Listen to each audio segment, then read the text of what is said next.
Just changing the YouTube description.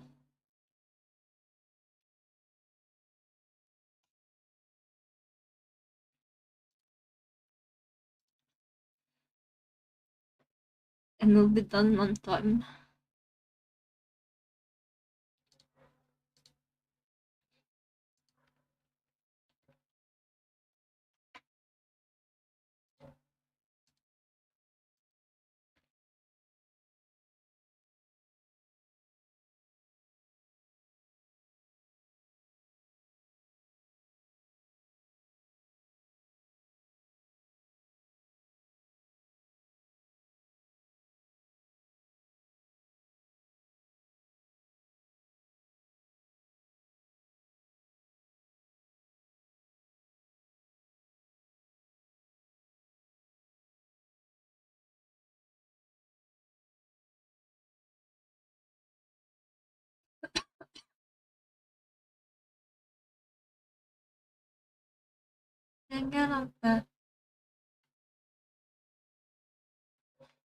How's the salt turning out?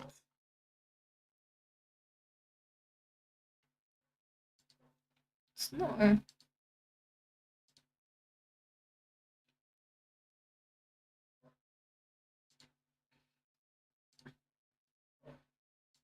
Here.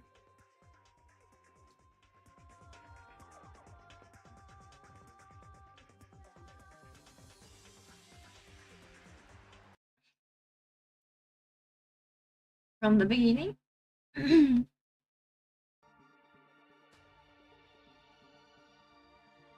Or the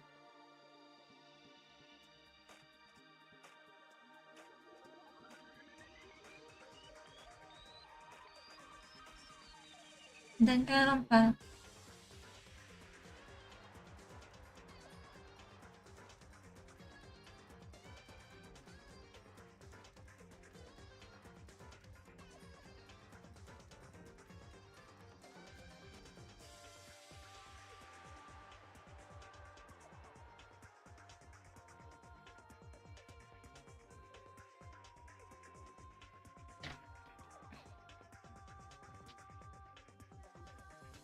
Oh,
poor uncle. Feels bad.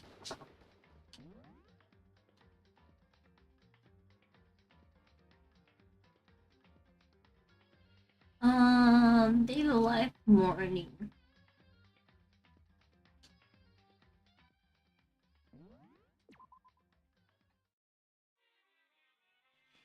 And as long as I'm here, I figured I'd like to hear it right from the bird's mouth. Hear what? I'm sure I should be acting this laid back. I mean, even though something happened to one of your buddy classmates. What? What? Your face was all blue like someone on the verge of death. What? What happened? What are you talking about? That's for me to know and for you to find out. Good luck! Something's happened to someone. Is it? Was it? No, it can't be. There's no way someone good. But what if? No, what if her point was, especially now when the dining hall. I need to get the dining hall.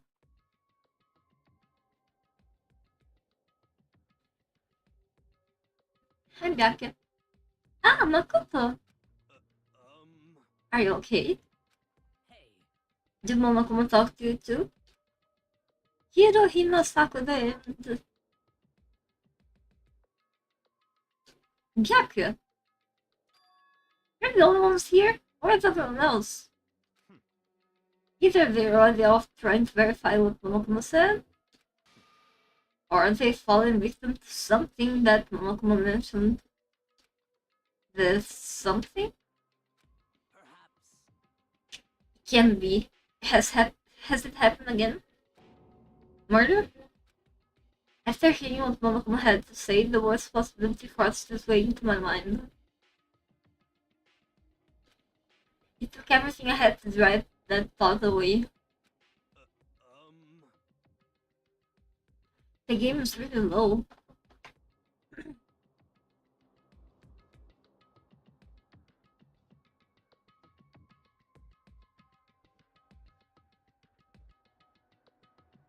So if something did happen, does that mean someone did it because of what happened yesterday? It can be. That's someone just a bunch of old memories. Just old memories? Don't be so sure about that. Clearly someone felt this was more important than that. Huh? You judge someone else's value based on your own outlook? Do you realize how dangerous that is? What the heck? Why didn't you say something yesterday? Naturally. Did you already forget? This is a co-op game. It's an every minute for himself. What good does it do to me to go out of my way to help you? Just the worst. Stop saying that already. There's something wrong with him, for serious. Did you get brainwashed or something? Wait. That's not important. What matters right now is that we find out what happened. That's fine. She's right, let's all sleep and begin looking. The game is afoot.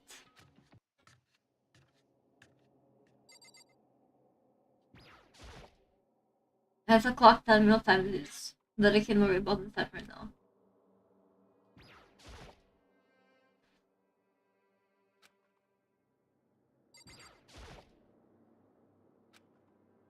Something did happen, one of these cameras must have caught it.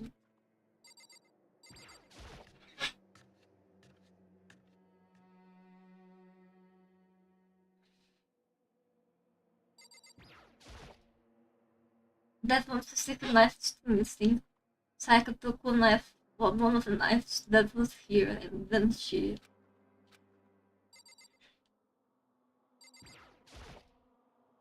President of that it was all piled up. They look like they're crushing each other. I'm surprised they're not all bruised.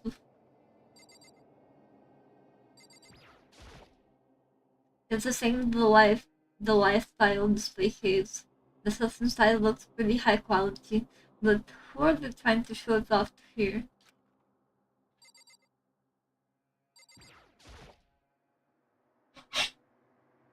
Why does there need to be one in the kitchen?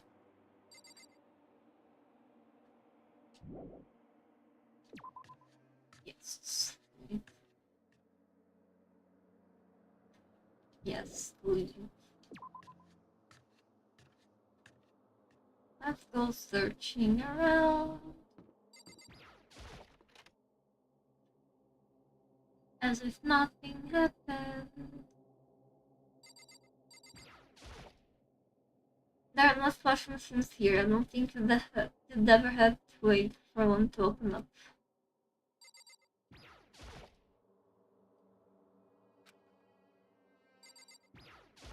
If the washing machines don't give me any coins, there aren't any coins to, to be given.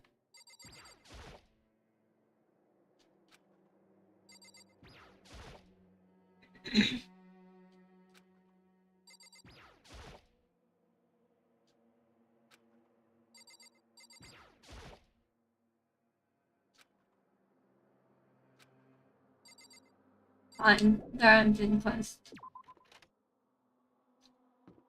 Hyena. So, I knocked on all the doors, but nobody answered.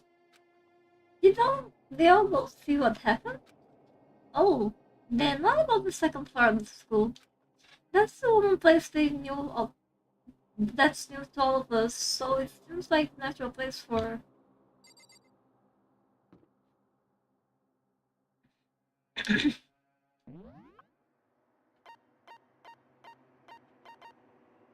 Trash room.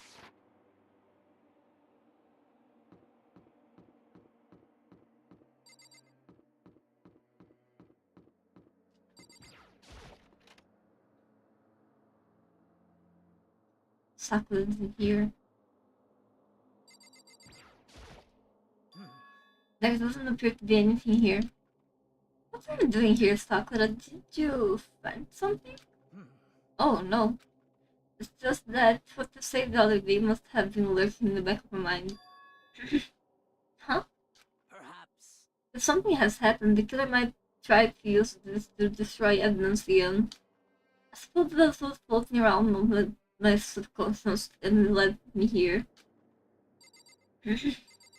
Fine. Let's go to the second floor.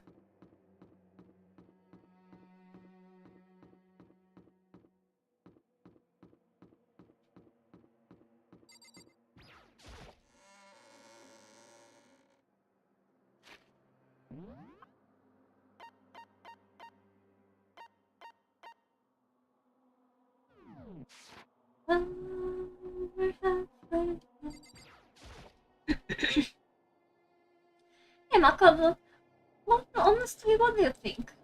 Huh? About what? For serious. About Byakuya. You think he's been brainwashed or what? I don't know. You know more about that kind of thing than me, right? Huh? What? What was supposed to mean? Well, I mean, you're some kind of psychic, right? Hey. So Makoto, I think it's because you've completely misunderstood what it is I do. Okay, listen. Fortune telling is like Well, it's totally different from brainwashing or hypnosis or any of the pseudoscientific bullcrap. Yeah, of course, it's completely different from that pseudoscientific bullcrap.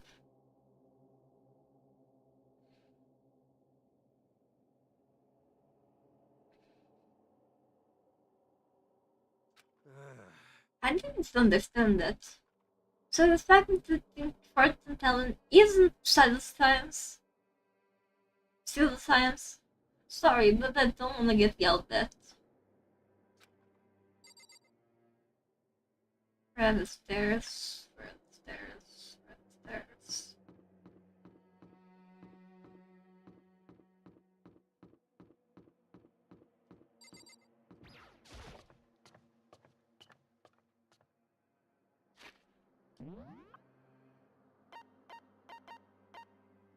That was in the library.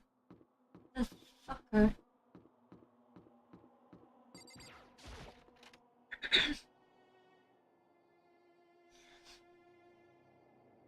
There's something happening. Oh, I'm gonna turn the book.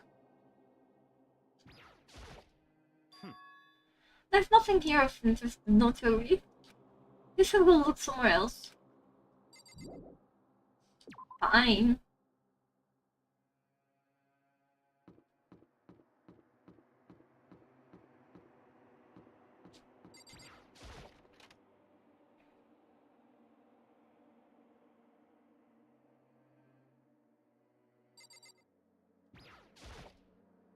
Huh? The door's open, but aren't they supposed to be locked?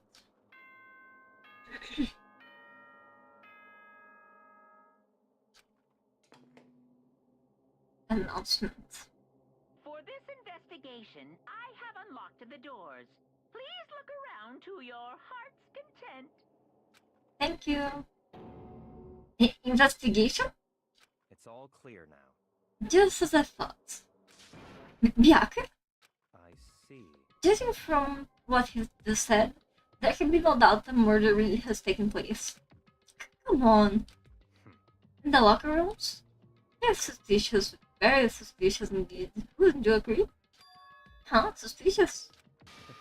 It seems nobody searched the locker rooms. Let's start with the girls' locker room. He was muttering as if talking only to himself.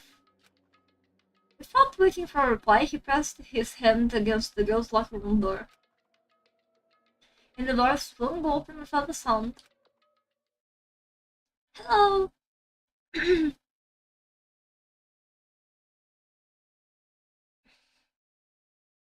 Hello, yay, new channel found. Hi! Thank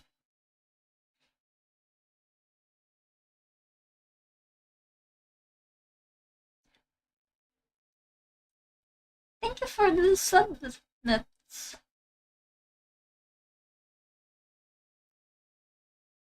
Sorry for the alert being the zombie. I haven't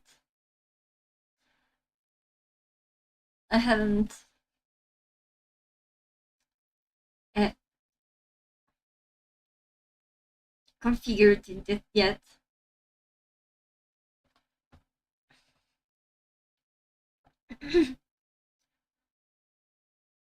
In that moment, time seemed to freeze.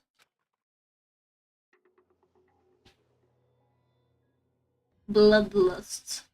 Poor Shihiro. Never got to complete her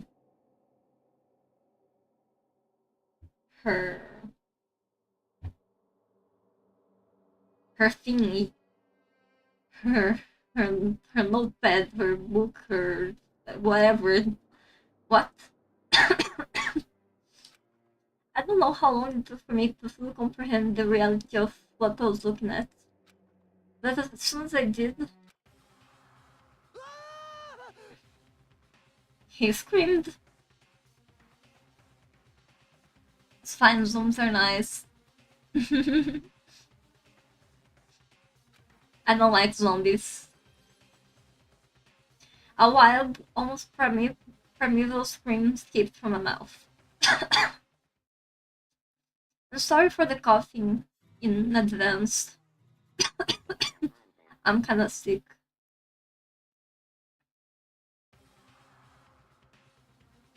I tried to suppress my screaming, but this was useless. It surged out of me like water from a spring gushing out of the ground. Biaka, on the other hand, Very strange. most unusual, don't you think? He was totally calm, almost like he was watching this all unfold in front of the TV screen. I see. Look, his corpse had been suspended somehow. Oh no, well, that's better health. Thank you. That shoe is brutal. Yeah, they got on. It's not for the weak of the heart.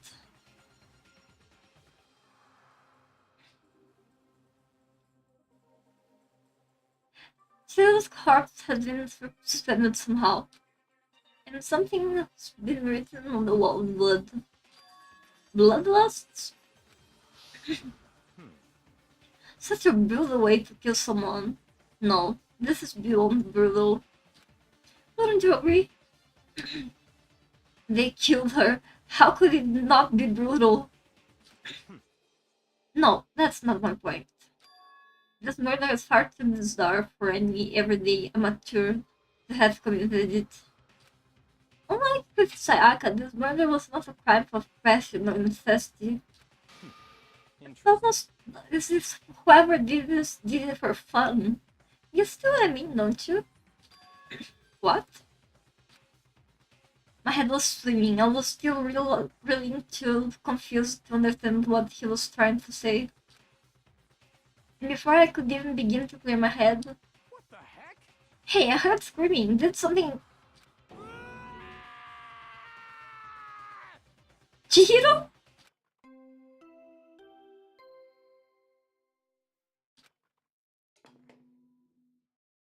Oh, I'm gonna go since time Contestant is slow. discovered. See ya. Thank you for passing by.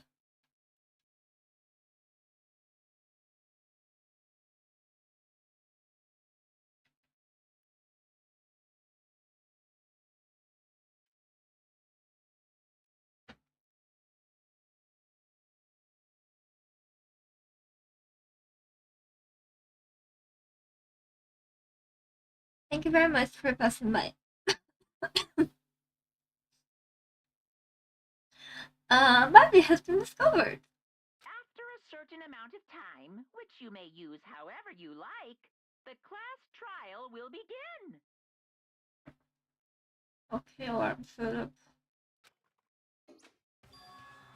What the hell was that? What? Ah, that's right. You were unconscious during Sayaka's, so you don't know about it. What I just heard was the bad discovery announcement. Apparently, when 3 or more people discover a body, an announcement plays to let everyone know. I imagine it's so that the search for the culprit can proceed fairly for everyone involved. Proceed fairly? The body discovery announcement? Didn't she hear the release? Naturally. That, yes. The. Before you start screaming your head off, go round everyone up. It seems another game has begun. Another life or death game has to uncover a killer. Taka bolted out of the locker room. As everyone made their way to the scene, it felt as if no time at all passed. It was like my sense of time had just taken wing and flown away. When I finally came back to myself, I saw everyone had the same look of confusion, fear, and anger. We all just stood there, gathered around Chihiro's body. Damn, I couldn't keep her safe. So there's another victim? It means we're now in the same position once again. Fuck, man. What the? What the fuck is this? It's a dream. Yes, it's a dream. It's not just a dream. It's only just a dream.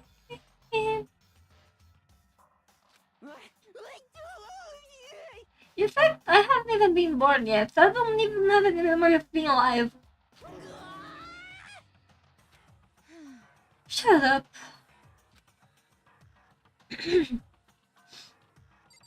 Kyoko?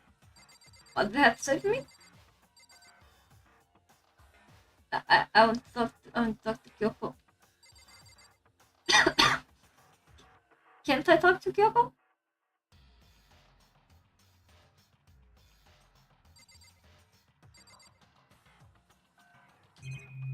I can't talk to Kyoko. Okay, fine. Bloodlust. The word bloodlust is written on the wall in blood. So, I don't think it's any kind of dying message. It's just too strange. But you know, the thing about writing bloodlust in blood doesn't sound kind of familiar.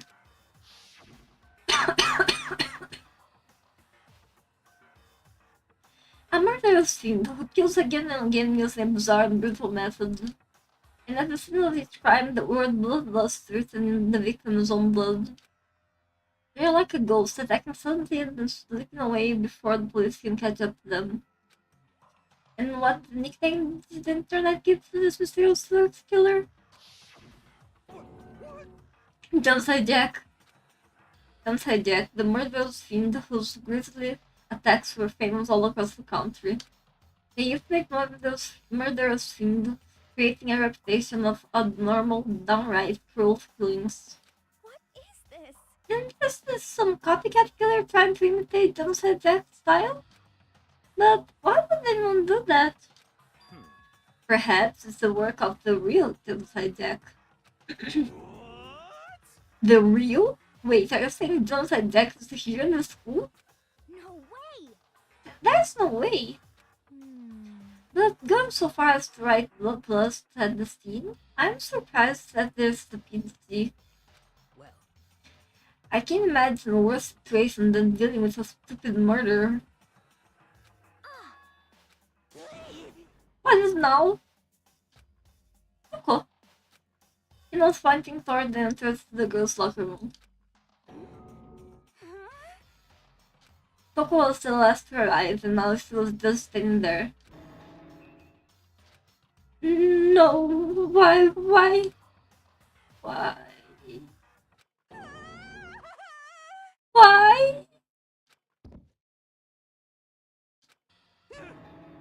She fainted. That did not sound good.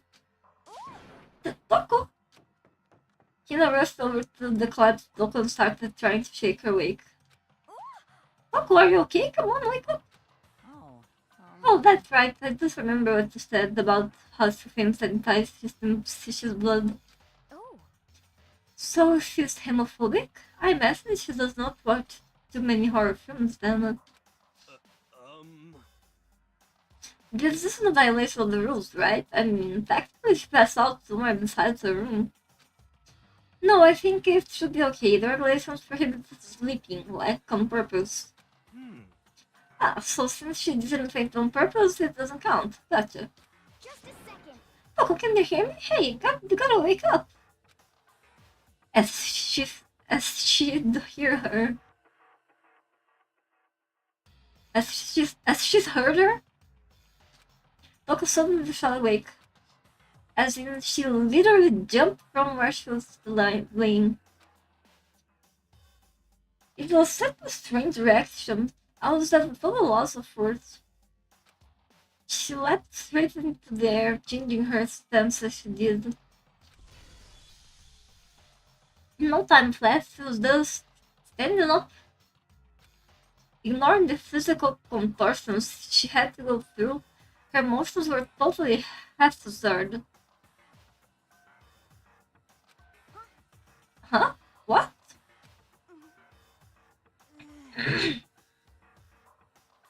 Sorry about that. I was just so shocked, you know?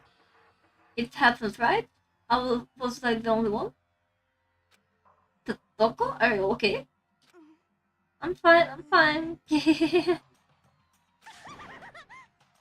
Whoa, was that a bit bad? Hey, are you dead? what the heck? She must have hit her head real hard when she fainted. The wart has a front in the back, a top painting in the bottom, a sea of truth and a web of lies. Well. This is quite concerning. I mean, she sounds completely different. No, everything's fine. At least the stutter is still gone. That's a good thing, right? I see. It's clear to me that everything is not fine. Your eyes seem extremely vacant. It might be best if you take her back to her room for the time being. So, I don't mind taking her, but could someone help me? If you need help, I don't mind. Kaka, could you help me? Huh? She totally ignored me. Very well. You take care of the girl, and the rest of us can begin the investigation right away. Can I assume nobody has a problem with Sakura and Mondo guard video again? Hold on a second. Rushing to an investigation. The mastermind isn't behind that. After what happened last time, surely realized that. Don't make me repeat myself. There's no question that Chihiro was murdered by someone among us. Isn't that right, Monokuma? of course. Right as rain.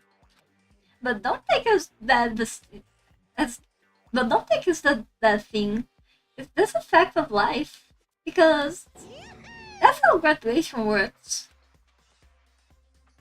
Then it's happened again? Is that what you're saying?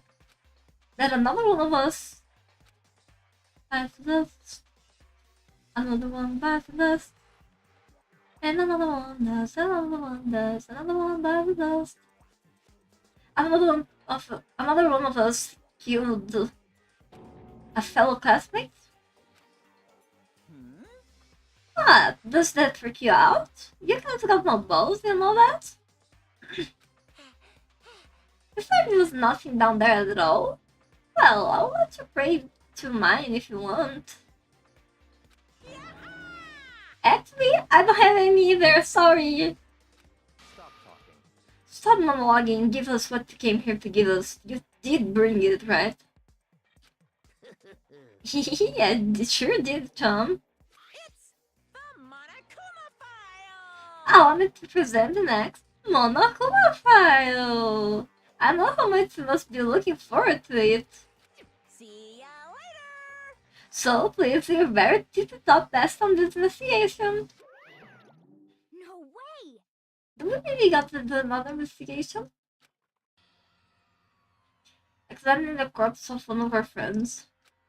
Examining the corpse of one of our friends hasn't left all of our other friends.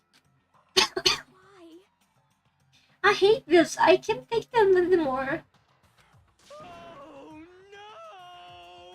I hate it too. Help me! I've had enough. I'm getting out of here. Hey! Good luck. Where do you plan on going? There's nowhere to run. Such ignorance. Just accept it already. After all, blood is just a liquid. That body is a simple object. You are very enthusiastic about all of this, are you not? Naturally. How can I not be? If you don't unmask the culprit, you'll die. That's true, but to jump into it so soon. What? What, do you want to die? Such ignorance. Fine, then go off and die somewhere. Right now, go ahead. You're a waste of space. Damn you! A dead body is an object. Piece of shit! Jihu wasn't an object. Show little respect or I'll beat something to you. Calm down. Everyone, stop bickering. Listen, there's some truth in what Byakuya said. Kyoko? Because... If we don't solve the mystery and find the killer, our own lives are forfeit. And if Byakuya is right, the genocide deck is somehow the one who killed Chihiro, That's right. then let's do something. More victims will start piling up. What? Forget more victims. If we mess this up, we're all dead meat. Hey! Hey! Hold on. If that's your worry, you don't gotta worry any longer. If anyone, if in anyone killing game, in anyone killing game, the guilty party may only kill a maximum 2 people. Huh? Wait, I don't remember any rule like that. Actually... I just came up with it. I mean, if one person went around and killed everyone, your limited student life would be all over, right? The new rule has been added to the regulations menu. So then. In that case, why not limit it to one person? Hey! Well, in a good mystery, you don't want to miss out on at least the potential of serial killer angle. Just one would totally murder the possibility. Punishment is waiting for you. Farewell for now, I'll catch you guys in the class trial. I can't say I understand his thinking, but if we can kill up to 2 people, then one more person's life could still be in danger. Interesting. Which is definitely not good. We need to uncover the culprit before something else happens. You son of a bitch! You need to shut the fuck up.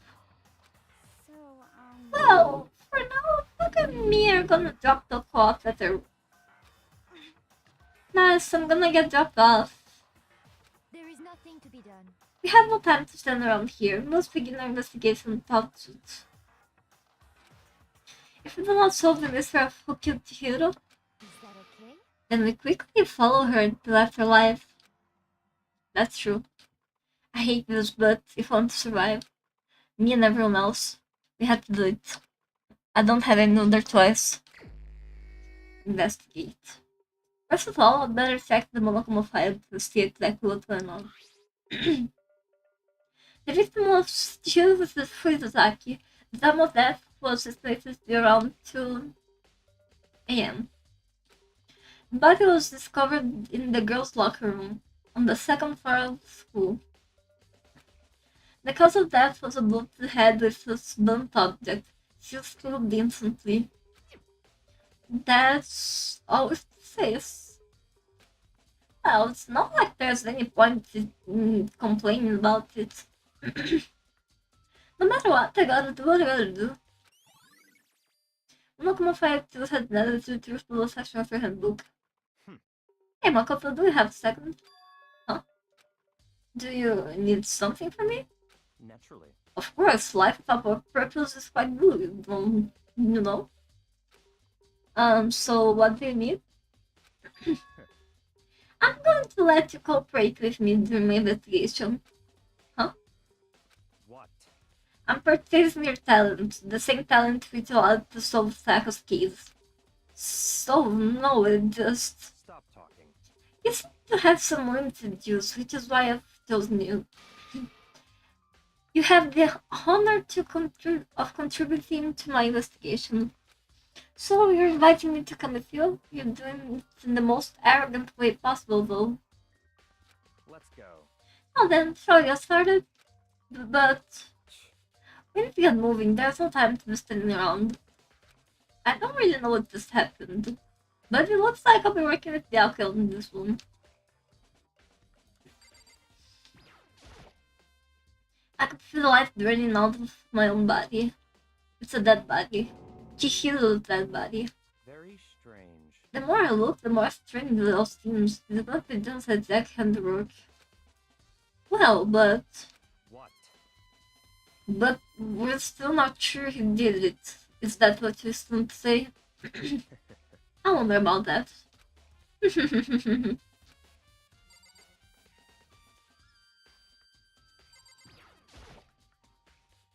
The poster got some blood on it. It must have happened during the murder. But this poster is from the boys' locker room.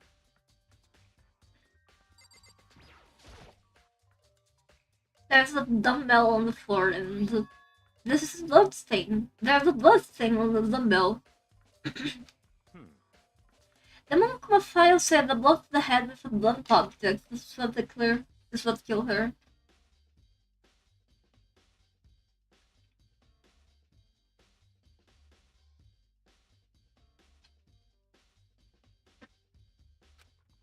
Does that mean this dumbbell was actually the murder weapon?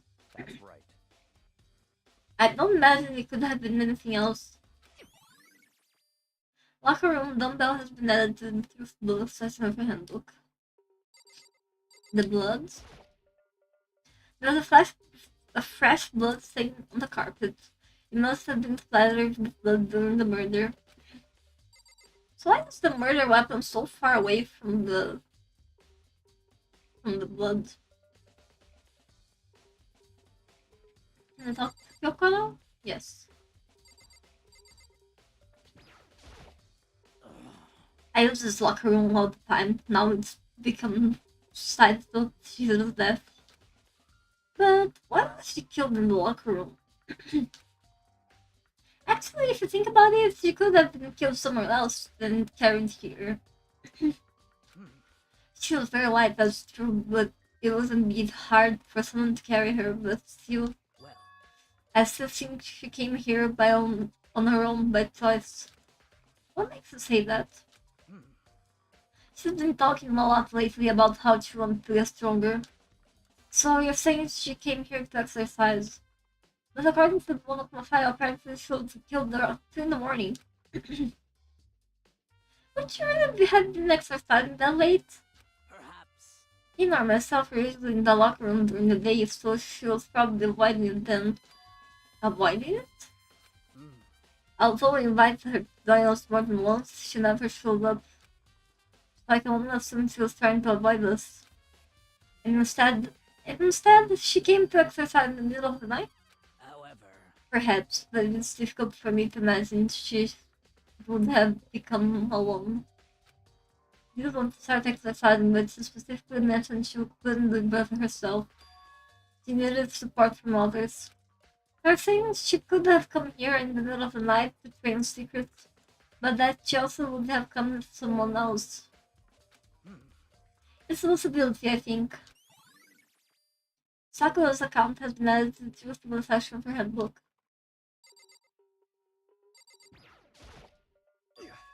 Dude has a real complex about being weak. You heard Chihiru talk about it, right? All I need to get stronger. Yeah, I remember you said it more than once. Sure did. Which I guess explains the trip down here. But she really needs to get stronger that badly. You already mentioned it, but she was a girl after all. Most girls aren't that strong. I don't know, man, haven't really thought about this stuff. The cause of Chihiru's is complex. I can't help wondering what it may be. Monto's account has been added to the truthfulness section of her handbook. Now I believe it's all about time for us to move on. Huh, already? What? New clues will magically appear by standing around here. We need to check every aspect of this case. That's true, but Let's go. if you're satisfied, let's hurry up and proceed. He's so pushy. I got caught up with him with the wrong person this time. Oh, it's so with Kyoko. So, this is our next location. Huh? This place is related to investigation? Figure it out for yourself. It's no fun if you don't, right?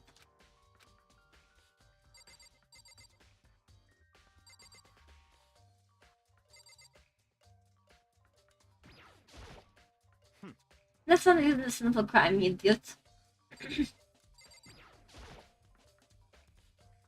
I remember right, this card reader is meant to work with our handbooks, right? What? Do you have an issue with it? If so, you should take it up with Monokuma. He said that and quickly and sharply clapped his hand together. Did you call for me? He has been domesticated? That's right. The Makoto has a question for you. You need something? Sure, what's up? Well, it's just about this card reader. Yep. Yes, the card readers have all been designed to interface with each of your e-handbooks. You can only enter this locker room corresponding to the gender listed in the individual handbook. And it's impossible for two people in a row to go through while the doors are locked, correct? Unbelievable. If there were some sort of erotic terrorists on the prowl, the silly mountain Gatling gun would initiate a Swiss cheese slaughter. And the school regulations prohibit anyone from lending someone else their handbook, correct? Of course. Correctly correct. So then, that means only girls can go to the girls' locker room and only boys can go to the boys' locker room. In other words, feudal body being found in the girls' locker room means... Hey Makoto, I can see right through you. See right through me? I want to tell you what you're thinking.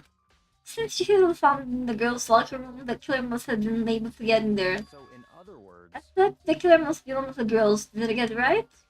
such ignorance. Good lord, you're simple. But am I wrong?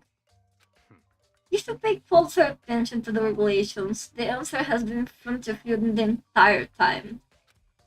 Loaning your e-handbook to another student is strictly prohibited. Only the act of loaning a handbook is prohibited. Borrowing someone else is perfectly fine. I would expect nothing less from the prodigious son of the noble Togami family.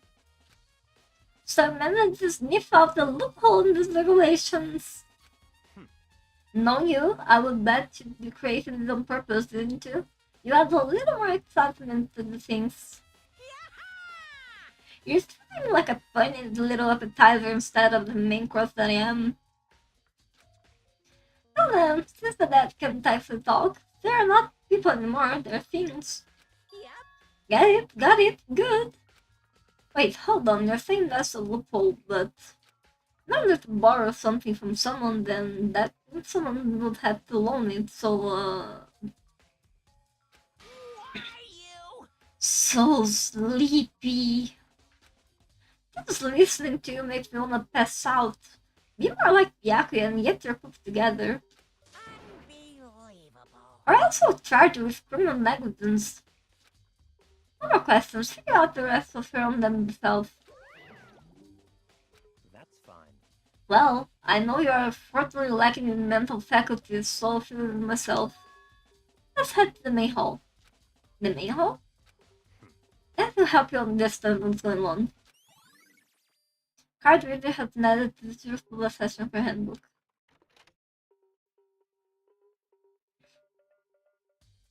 We came to the main hall.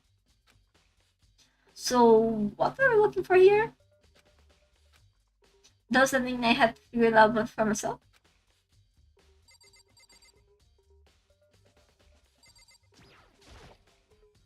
There's a mailbox here. Could there be something inside? It's an handbook?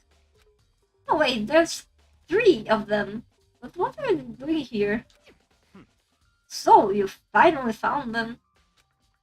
Huh? Did you know these were here, Bianca? I happened to find them by chance myself the other day. It seems there's a system in place where where the handbooks of the dead students get delivered to this mailbox. So then these 3 handbooks belong to Junko Leon Sak. You can go ahead and confirm it for yourself. I need to return on one of the handbooks, and when I did, Psychomeson. You're right, this is Sako's handbook. Now do you understand? This is the key to the loophole that I revealed earlier.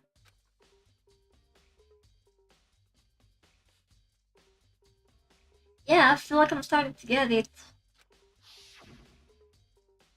You should pay closer attention to the regulations. The answer has been in front of you the entire time. Loaning your handbook to another student is strictly prohibited. Only the act of loaning a handbook is prohibited. Borrowing someone else's is perfectly fine. I see. Yeah, now I understand. Yeah, you have like 1 brain cell. You're a little slow to pick up things. Main Holly handbooks has been added to the truthful assessment for handbook. What? Hold on a second. What's wrong? Very strange. That's strange. One of the handbooks won't turn up. Is it broken? Whose is it? The other handbook showed Junko's name on the side of the. Then the one that it won't turn on must be Leon's, right? I see. It would make sense, yes. After all, he did get pummeled with dozens and dozens of baseballs. Pummeled with baseballs. The memory of it came floating back. The cruel punishment which led to Leon's death. The execution that mastermind concocted. Sorry. A cruel, heartless death. You're right, it wouldn't be surprising for the handbook to break during that kind of assault. Damn it! Hey, hey! Hey, hey, hey, hey, hey! Making me angry. Now I'm really angry. Hey! What? The e-handbook is essential to the life here. Crucial, integral, instrumental, super big deal. That's why it would break it that easily. But it is. That's impossible. If I say you wouldn't break, you wouldn't freaking break. It can withstand up to 10 tons of pressure and it's waterproof to 100 meters, okay? I don't care how many baseballs you hit it with, it wouldn't do crap. Oh, but even with my amazing handbook does... Oh, but even my amazing handbook does have one single weak point. It does. I can't hear you. But it's a secret. I wouldn't want to you go breaking in more handbooks. What? Then Leon must have broken it somehow without realizing what this weakness was, right? Hard to say. You know what I think? I think this handbook isn't actually broken. What? But do I ask, how could that be? Leaving the question hanging there, Monokuma disappeared. What just happened? Monokuma said it's not broken, but it's undeniable the fact that it's not turned on. That's fine. Well, I don't see any connection to the case, so it doesn't matter for now. You think so? Either way, something about it still bothers me. Broken e-handbook has been added to the truthful section of a handbook. Okay then, this should be enough to get things rolling. Let's begin our investigation and track down the true culprit. Yeah, we need to find out who killed Chihiro. Exact.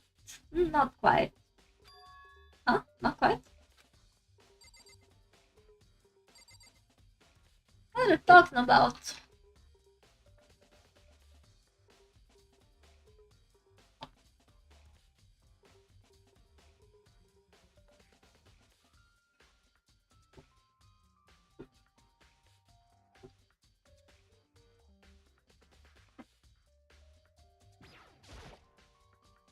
What do you mean by that, Byakuya? To be exact, not quite. Certainly I want to reveal Chihiro's killer, but more precisely, I want to discover the true identity of Genocide Jack. Then, you really think you truly believe Genocide Jack is the one who killed Chihiro? Don't make me repeat myself. Absolutely, I have no idea that Genocide Jack's culprit in this case. That murder scene is Genocide Jack, right? What? There's nobody else it could be. A murder scene who kills again and again using a bizarre and brutal method. They're like a ghost attacking, suddenly splitting away before the police can catch up to them. And what nickname did the internet give to this mysterious serial killer? Genocide Jack. They say he's killed thousands of people, but that's gotta be an urban legend. Still, could any of us really be a demented psychotic killer like that? You're not wrong to wonder. But words mean little right now. I have something that will prove it, and I can show you.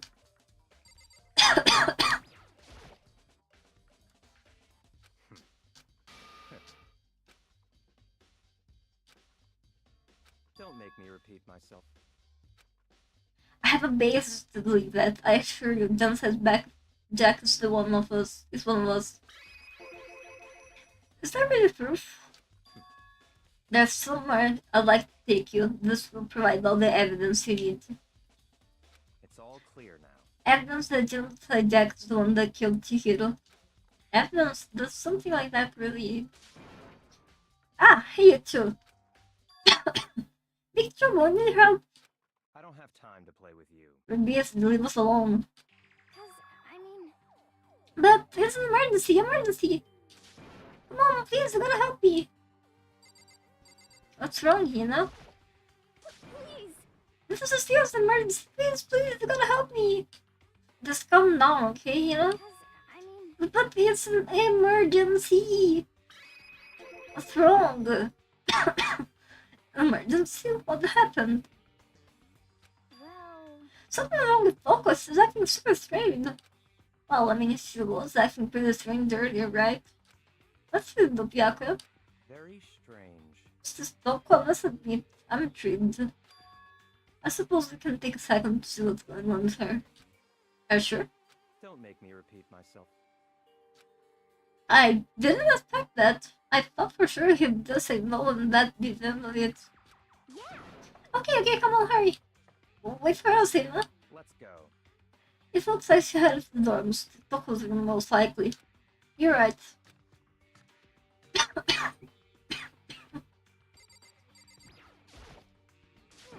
You guys are too slow. I think you're just too fast. So what's this emergency?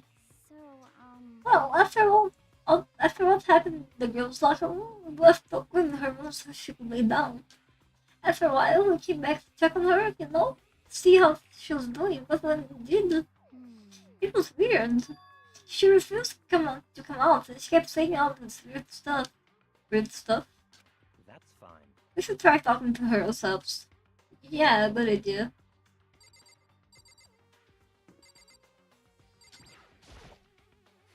Hurry up and do it. Oh my god, sorry. Junko. Toko. I may as well give it a shot. Dino! What game is this? It's Danganronpa. It's like... how can I describe it? There are 15 students that are left in the school. They're trapped in the school. And they have to live together or kill each other to get out of the school. And right now we're investigating one murder that happened.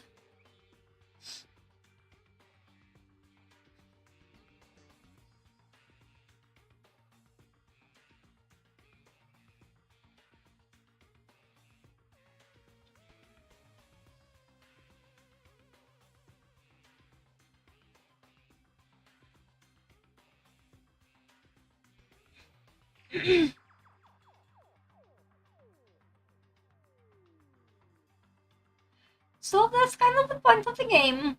Kill or be killed. And investigate. And don't die. That's kind of the point.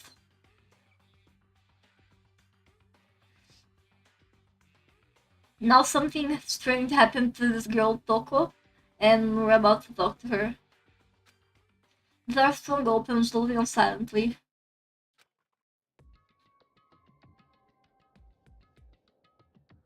You're shaking a little bit. More like me. More than me. Aoba. Wait. Well. Holy crap. An aura of negativity flowed out from behind the door, forcing a gasp out of me. What? Oh, nothing. It's just that, Hina was really worried about you, holding yourself up in your room. Leave me alone. Como se passou o dia? Mal. Literalmente passei mal. O dia inteiro. Eu saí para comer na casa da minha avó, mas eu não consigo comer porque ela faz mal.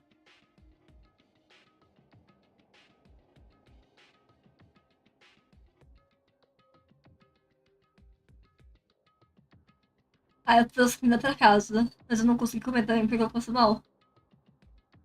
Aí eu tomei remédio pro fígado, remédio pro estômago. E não resolveu nada. Yeah, sure thing. But, could you open up, just for a second? Won't allow it. Huh? I won't let Genocide Jack have control. And just like that, she slammed the door in my face. What was that? It's not like that the whole time. When I rang out a little while ago.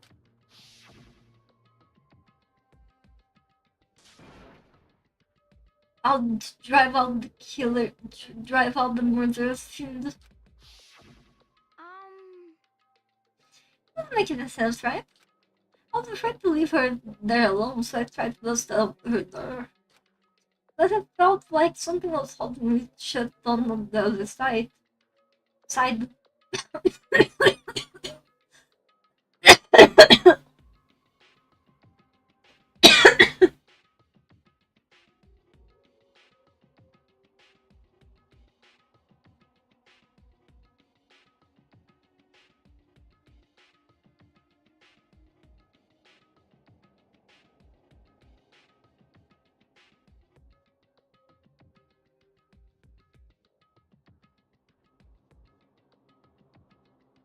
couldn't even budget.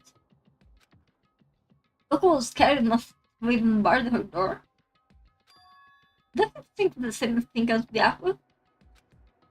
Don't you think the serial killer inside deck will murder Chihiro? Is that why Stoko's so scared?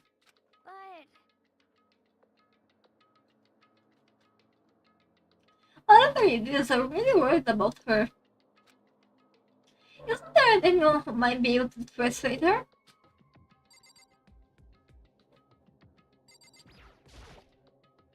Hey Byaku, do you think I could ask her? Come out of her room, I mean. That's Or whatever. Huh? You don't talk to her, Byaku? Oh, I guess you can lie when you want to.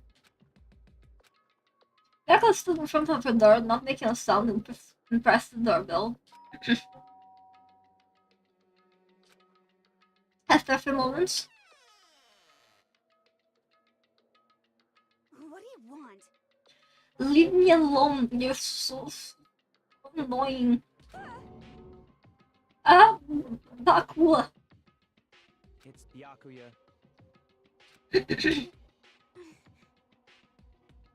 I'm sorry, I couldn't keep our promise. But don't worry, never again. I won't let the outside deck have control ever again. And with that, the door slammed shut.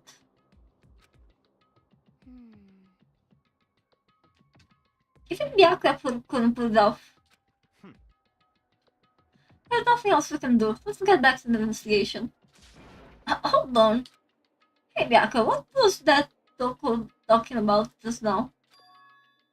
Something about a promise. What? Oh, I had no idea. Another one of her bullets would say, I'm sure. But Stop talking. if I say I don't know, that means I don't know. Just let Hina take care of her. Oh, yeah, okay. I'll stay here and keep an eye on her. Let's go. Well then, let's go. Without waiting for a reply, Byaku sped away. Byaku! And I hurried to catch up. I tried to talk to him several times as well, but he didn't look back, let alone say anything. He just kept on walking toward his destination. Finally, his feet brought him to a stop in front of a certain room. The library? Come on, let's go in.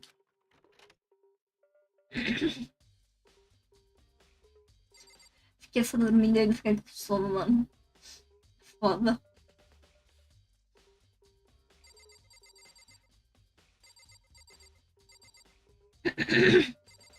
Eu tô com a garganta chatinha, viu?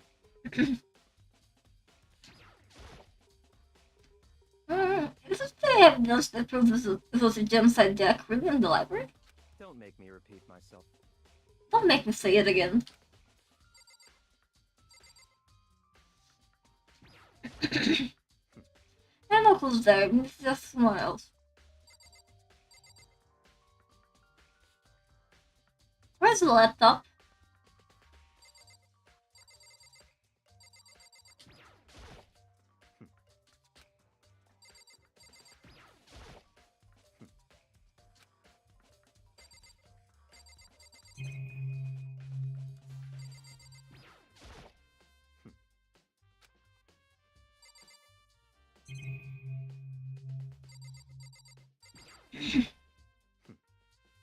There's a part stuck in there. We need to find the real clues.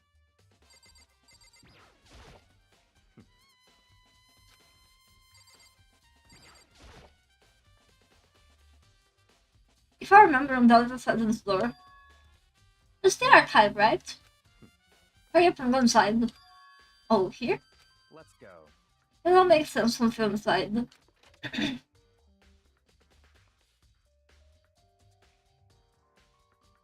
Whoa, there's so many books and files. And stuff like this too. So, in other words, I should say there's enough Dell in this place to endure the dust.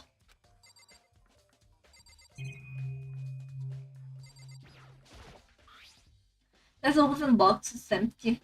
Although judging by the smudge and dust, it looks like there was something inside. I wonder what it was. Hmm. There was an extension cord plugged in there. It was proved very useful while I was in the library. An extension cord, huh?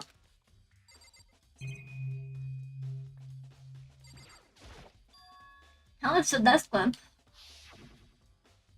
Oh yeah, it's the same one I saw Bianca used in the library before. What? I have a problem with the lamp. It was here before, then I moved it over there. It was too dark over there, so I thought it would be too good use.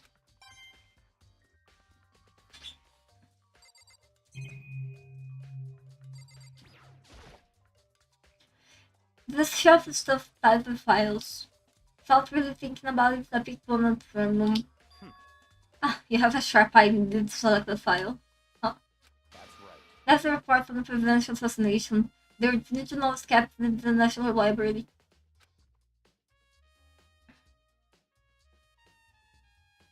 You won't be declassified for another 30 years. Are you sure you want to look at it now? There's no telling whose crosshairs we might end up in for picking at it. Not making a sound, I'll return the file to the shelf. There's so many files stuffed onto the shelf. What's in all these things? That's enough. These documents are dangerous. Dangerous? They detail the people who control the world from behind the scenes. Dangerous from a commoner. I mean, like, members of the Diet or something? No, I mean the ones with real power, the secret council controlling everything from the shadows. If you read it, it disappeared for it. Take a look. There are some very interesting people in there. You're just kidding, right? Am I? I'll just let it go for now.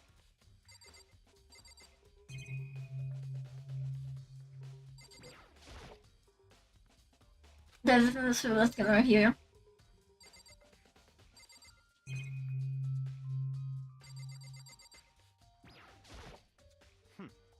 If I pay attention to your surroundings, you should discover the bell for yourself.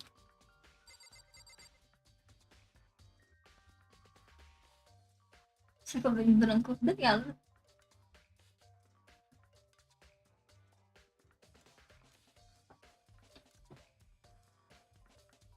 Need to go to the bathroom.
ton of thick files stuff on this bookshelf.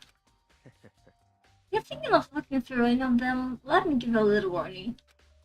Those things are filled with graphic and disturbing photos from all kinds of crime scenes. It's the kind of thing any normal person would never want to look at. Be careful. Huh? What do you mean? All those files there are investigation reports related to different cold cases. Those are internal documents for police files only.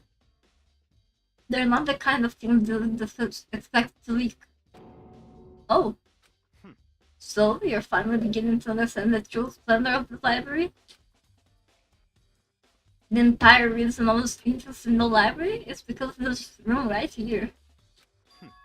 Interesting. It's home to classified government documents, police records, things no ordinary person will never see. Isn't it magnificent? This can't be for real, right? Such ignorance. That's your guys' problem. Anything that doesn't fit into your preconceived reality, you label it as lie. Well, it's not that. It's just... It's not like I totally refuse to believe it, but... I mean, that's just so much. How could anyone have put all this together?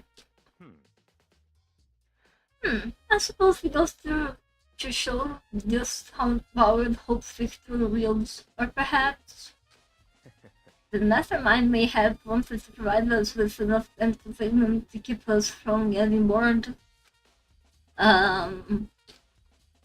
It's no use. I can't keep up with all this. It's just too unreal. What's wrong? You still can't believe it? What about you? How can you believe it so easily? Things like that are usually impossible. What do you mean usually? Usual? Normal? Ordinary? Simple? Those things don't exist anywhere in the real world. If you don't understand what they actually represent, you don't understand the nature of anything. You don't pull your punches, do you? Besides, what you consider usual is based on your common sense, right?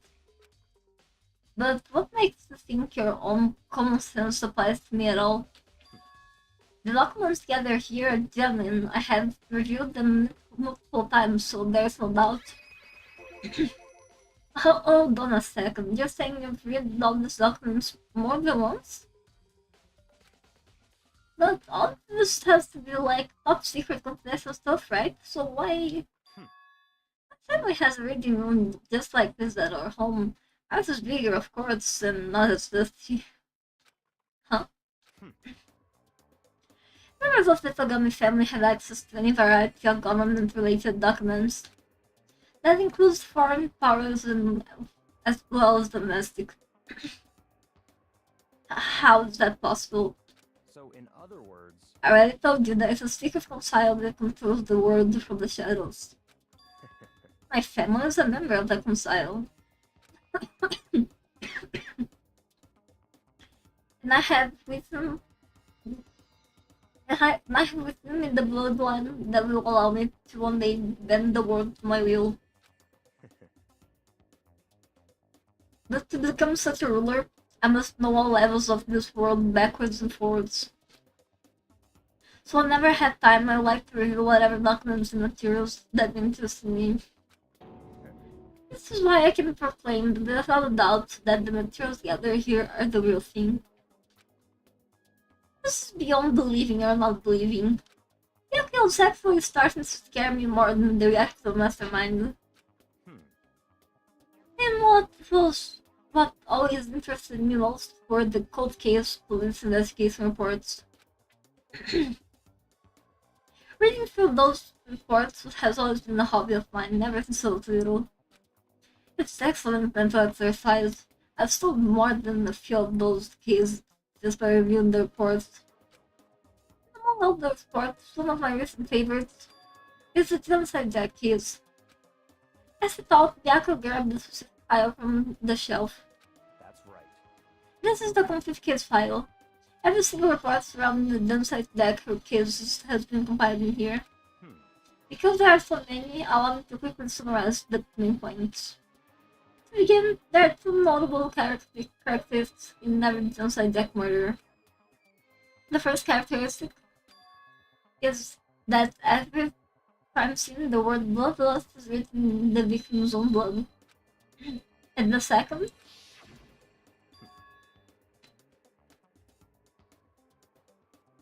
is that when the victims are murdered, their bodies are suspended in a certain way.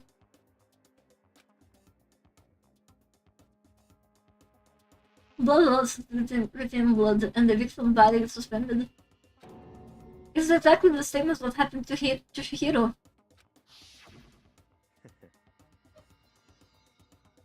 Stay surprised, the best is to come.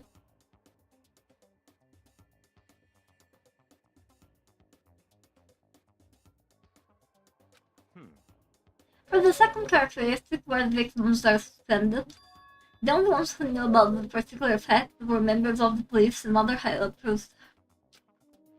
By all accounts, nobody in the media ever found out.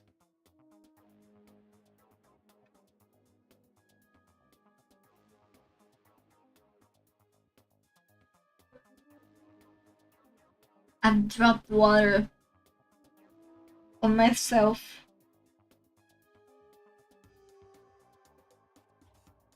Like all over myself.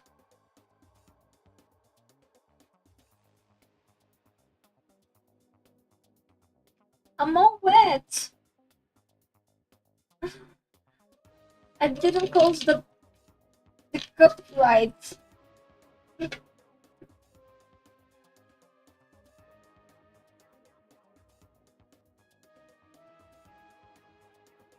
Fuck.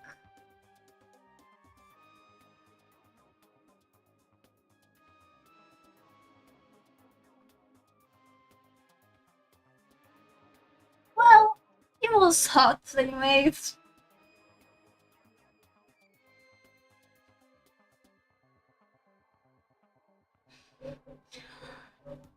It's hot anyway, so it's like taking a cold bath. Huh? In other words, no one on the news, no one online, nobody knew about the death of its crime. Only key officials and the killer himself knew about this act of mounting the victim. Now, if you recall Chihiro's corpse, her body was most certainly mounted in this fashion. So, how could the killer have known about suspending the victim? That's right. That's the key question.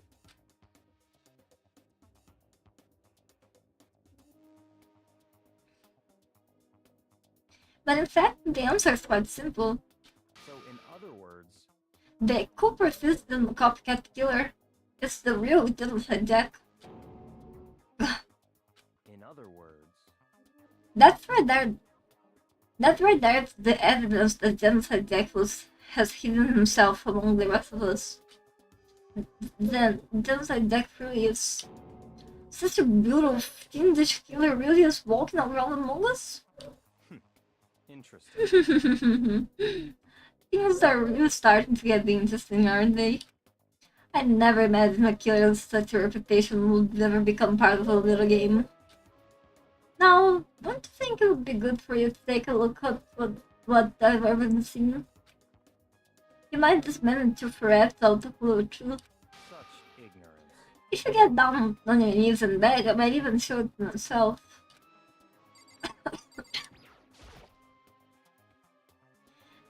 Byakuya, about the genocide deck case file.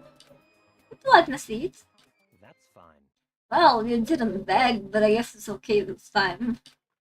Feel free to look at it in here, but you can take it with you.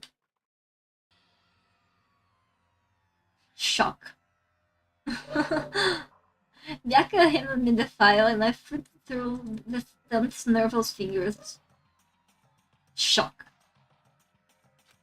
Suddenly, my hand stopped. I had reached the page where the photos from the scene of the crime had all been collected. Ouch. The names of genocide deck victims ran out of the several pages. The victim suffered multiple stab wounds across the body, believed to have been inflicted with the same scissors that were later used to attach the victim to the wall. Same to the other. As with the other cases that within the crime, the word bloodlust was written in the victim's blood. The scissors used in the murder were apparently custom made, with every pair left at each murder scene seemed to be used same material and construction.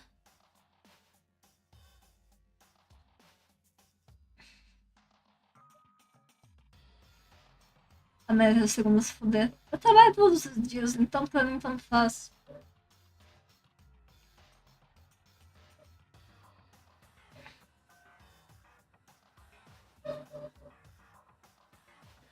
The number of victims and death victims ran on for several pages. Ken Harada, 32, Fifth Suhiro Honda, 17, Shoji Gaku, 23, Kano Issei, 14, Takeshi Yoshida, 30, Komatsu Taro, Takefumi Gono, Ushida no Shiza, Takeshi Masamume, Yutomuji Yumejima. There was no end to it. But one thing became perfectly clear as I read. As all of the killer's countless victims were killed and suspended in this exactly the same way. And at the scene of every murder, the word bloodlust was left in the victim's own blood.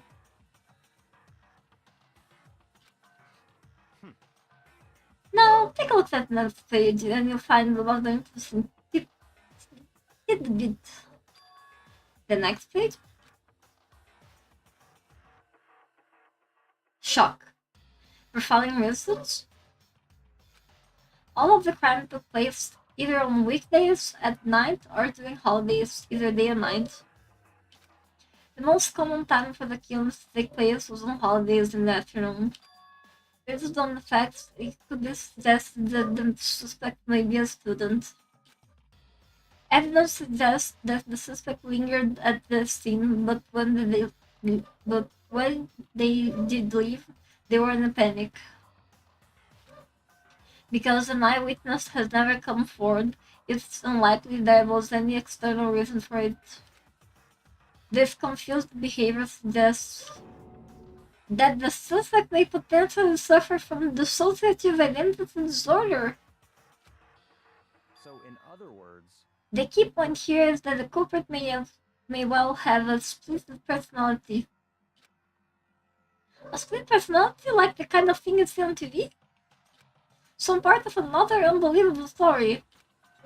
But this one is way more unbelievable than anything else up to now.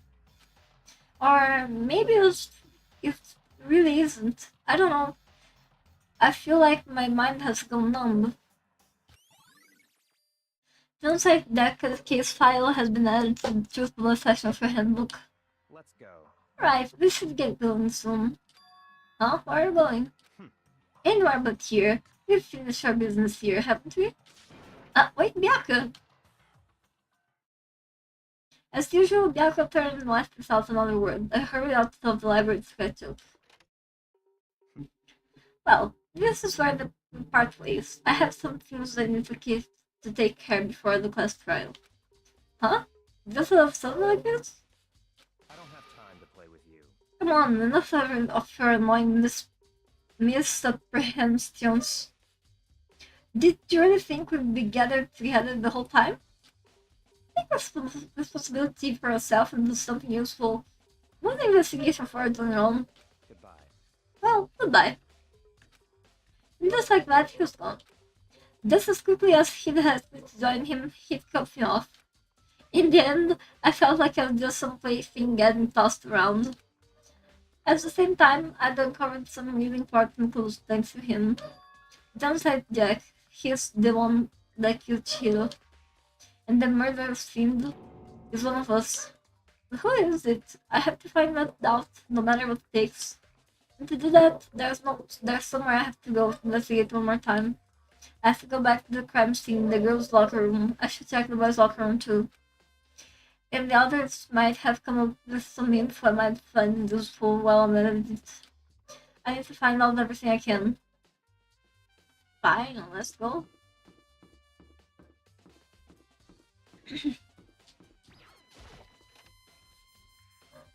Tem que acordar às 5h30 pra escola, fudeu. Que triste. A live vai só até as 10.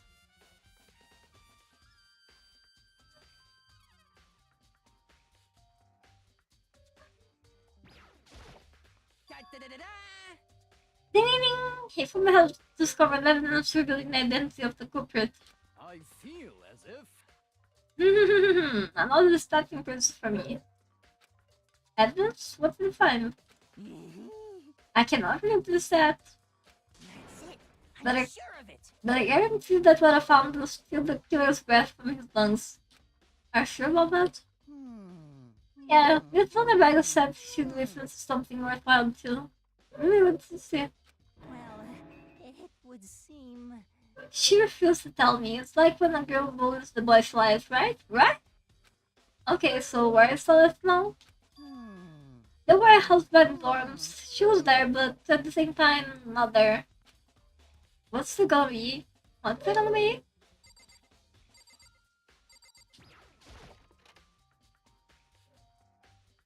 Is Kyoko here?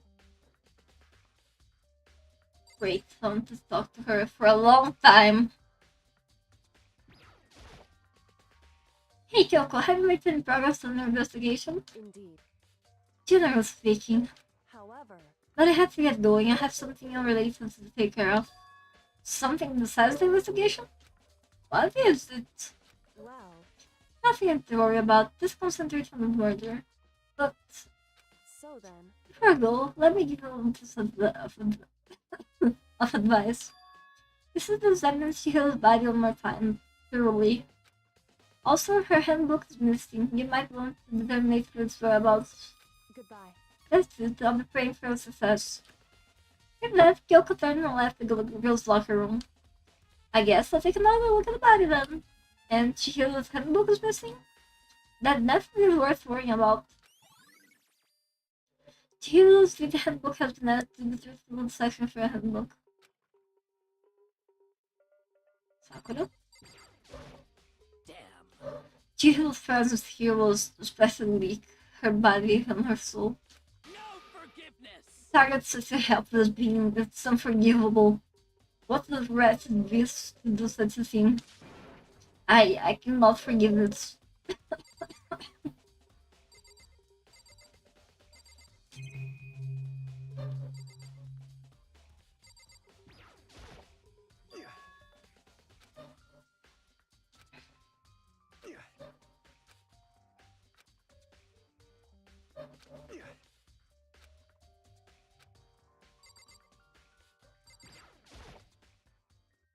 Kyoko says I should examine the body one more time.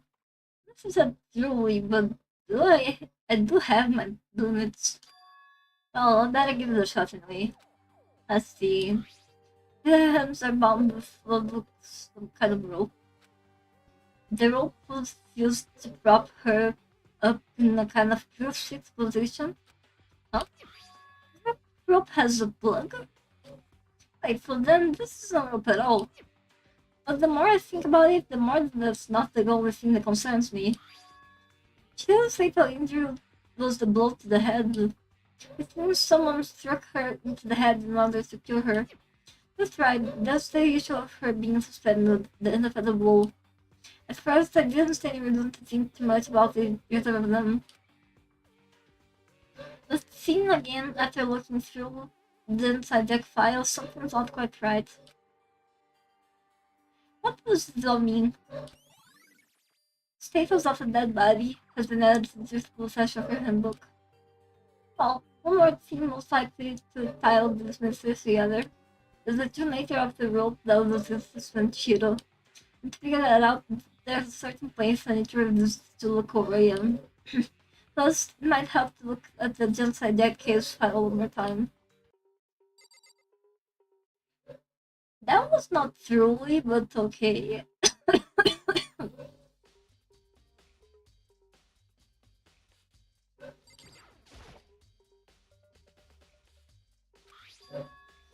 That big breath of swimsuit model is pretty noticeable too. A girl's locker room doesn't seem like the kind of place to find something like this. Leave.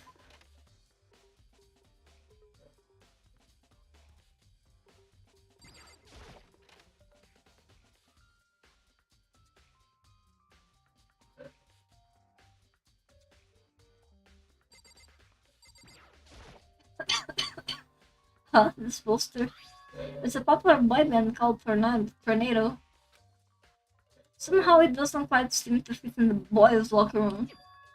Oh, but wait, that reminds me, the poster in the other locker room is... Right, but there's definitely something strange about this. In the boys' locker room, there's a poster of a popular boy band. In the girls' locker room, there's a poster of big brass swimsuit model. The posters haven't switched. But if there were, why? What reason would have anyone have really have one brain cell? Maybe I should talk to someone who knows a little more about the locker rooms. The locker room posters had been added to the total decipher handbook. There's a strange stain on the carpet. What is it? My locker room carpet has been added to the total decipher handbook.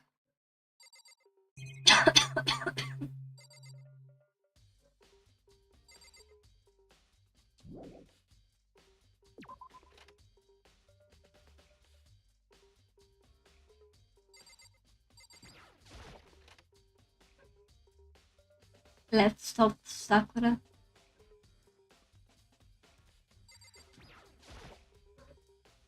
There's been a lot of time exercise in the girls' locker room, right, Sakura? Of course.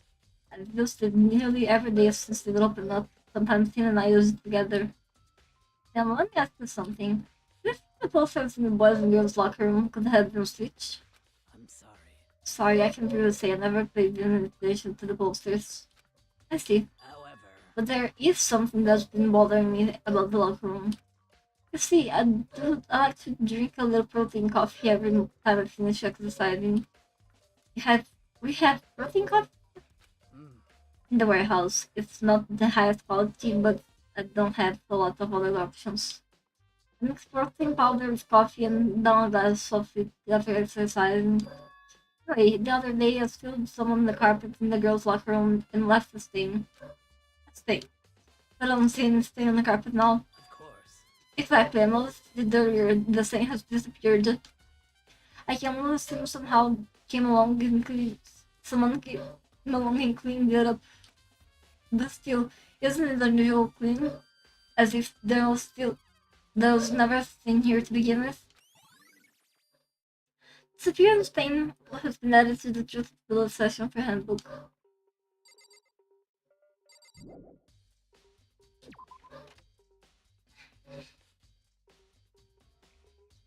Okay, let's go talk to Celeste.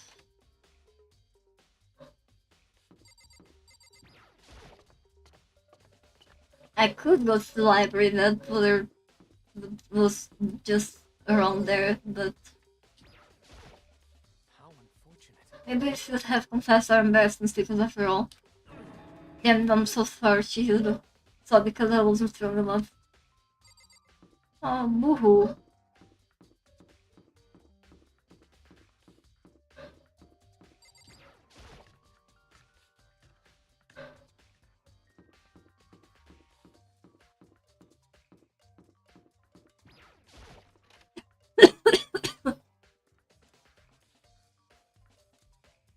Hey, Celeste.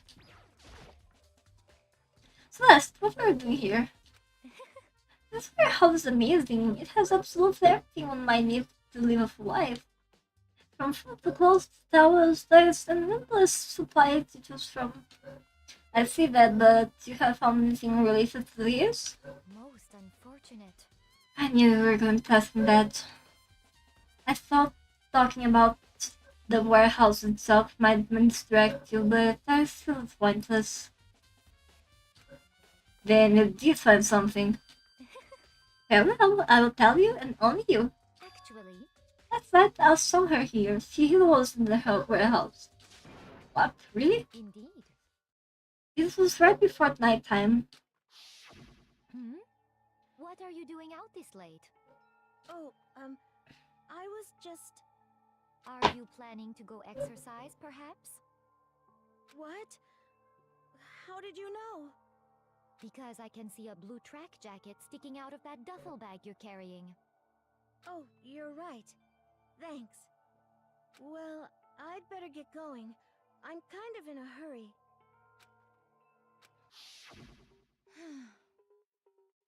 She stuffed the jacket into her bag in a hurry. It was almost like she was trying to hide it. And just like that, she was gone. Yes, indeed.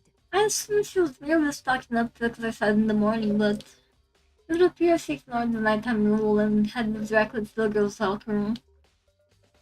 If she hadn't broken a rule, none of this would ever happen. You get what you deserve, I suppose. So apparently, she went to the girls' locker room late at night in order to exercise without anyone knowing. But the strange thing is, there was no trace of the track jacket or duffel bag Celeste says she saw she should have carrying. Which would mean the killer would have gotten rid of it somehow. Celeste's account has been added to the truthful session of her handbook. Thank you, Celeste. Let's go to the library.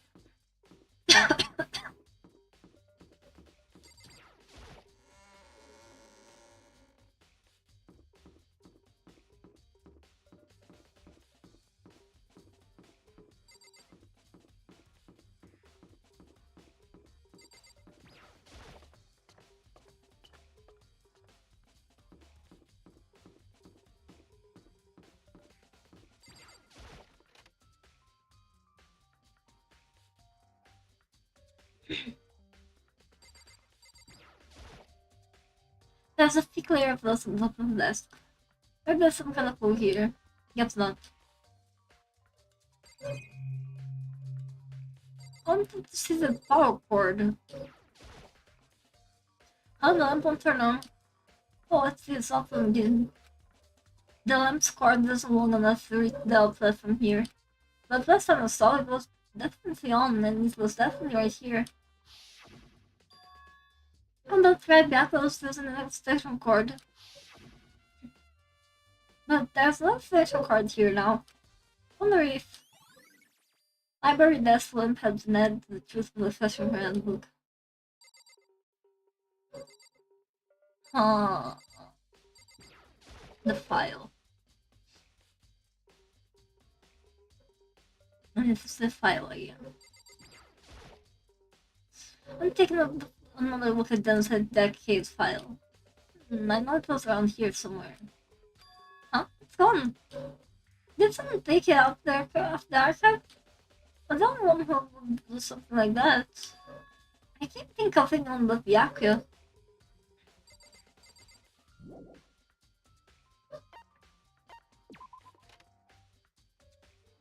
Hooker.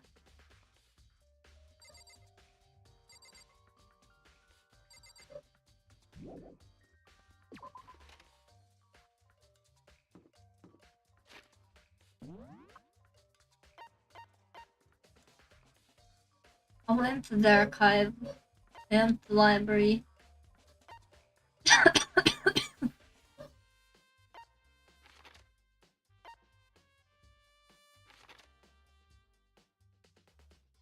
The pool? Oh.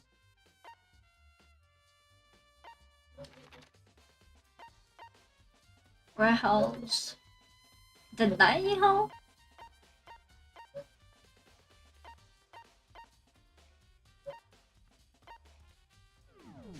Okay, to the dining hall.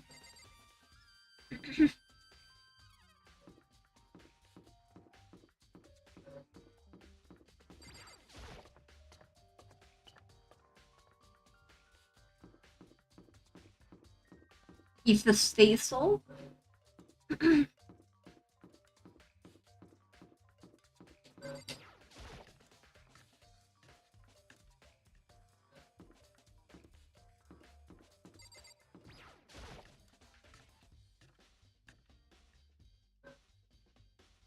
In this year. What's up? I know, how's it doing? Seems before I film come out and she just keeps mumbling something about Doomsday Jack. Just left her there. You, you left her? I had also swimming and I was getting pretty hungry. Yeah. Oh, but don't worry, I'm gonna head back as soon as I'm done eating. It's not exactly pleasant, but I'm still worried about her. Speaking of which, what are you eating? A donut, of course. Of course. There's two things I'm sure God created, outer space and donuts. Really? I bet you would have liked to eat more donuts. Maybe that was her one big regret. Oh, I should have tried to spend more time with her. Come to think of it, who did you should spend time with? Well, Yeah, she was a little bit strange. Didn't really hang out with with the other girls much. Well, it was like she was like it was like she was trying to keep her distance from us. Actually, Stalker said something similar. Said that even though you and her invested, she would exercise with you, she always refused. yeah, totally. Yep, it's true, and it wasn't just us either. It was like she stayed away from all the girls. Was she just shy? I don't know if she talked to the boys all the time. Isn't that kind of weird to be shy around your own stuff but totally fine with opposite sex? Oh wait, maybe this is just a guy's point with her. They'll all say you can judge a book by its cover, right? You think so? I never saw her as that kind of girl. As account has an answer to the session from the book. Fuck.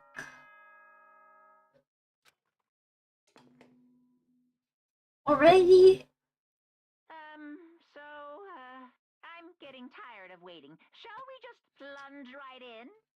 It's the moment you've all been waiting for! The class trial! You remember where to meet, right? Please go through the red door on the first floor of the school. See you soon! Begin the class trial, or it's about to begin. The red door is right through here.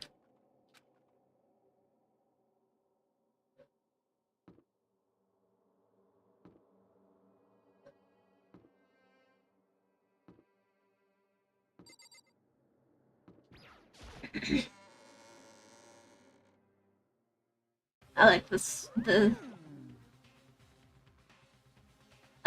So, is everyone ready to what? I'm blind, or I this is someone? Yo. Yeah, Toko's not here. And Toko is... You really don't remember? Come on! Kidding, I'm just kidding. How could I forget the little nut job? It was a crucial part of the class trial this time. What are you gonna do? Okay, I'll go ahead and drag her out here. Keep her screaming. Just a moment, please. And just like he said a few moments later, he reappeared, dragging Toko behind him. I told him I didn't want to, but he forced me. I can't believe you dragged a girl around. Terrible, you're terrible. So now everyone's here, right? Okay then, host on the elevator and let's get this show on the road. I'll see you guys on there. Let's go.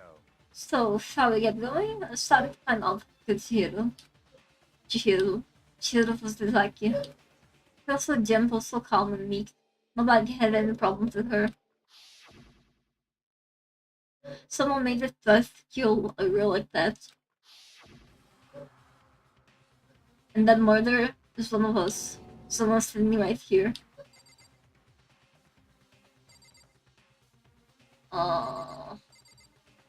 Don't talk to everyone. Shall we go?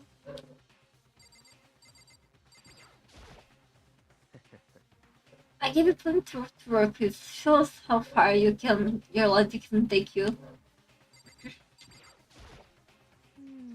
There's something else about Toko's behavior. I do not think mere shock is enough to explain it.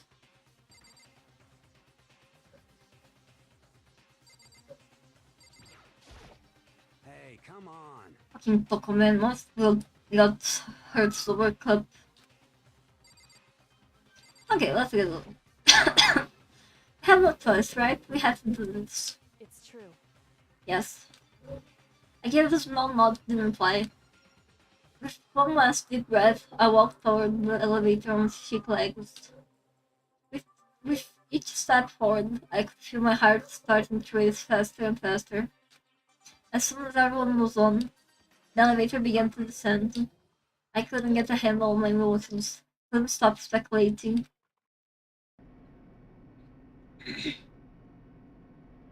The steel box sank with heavy clunking sounds deeper and deeper into the ground, and as we went deeper, the uneasiness in my heart grew bigger and bigger.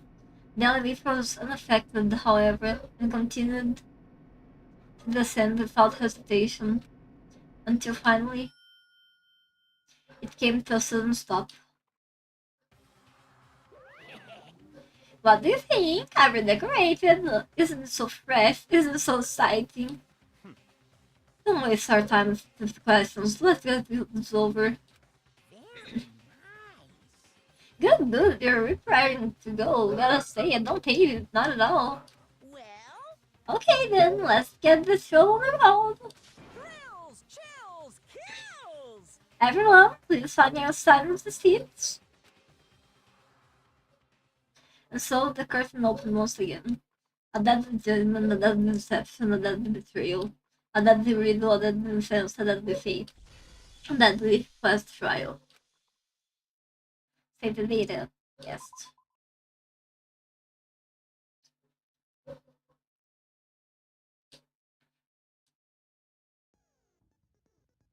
Open e-handbook. The bizarre class trial begins again. Was Chihiro... Why was Chihiro murdered? Because they were hiding within the ground. The group? Is there any help to be found in this series of murders?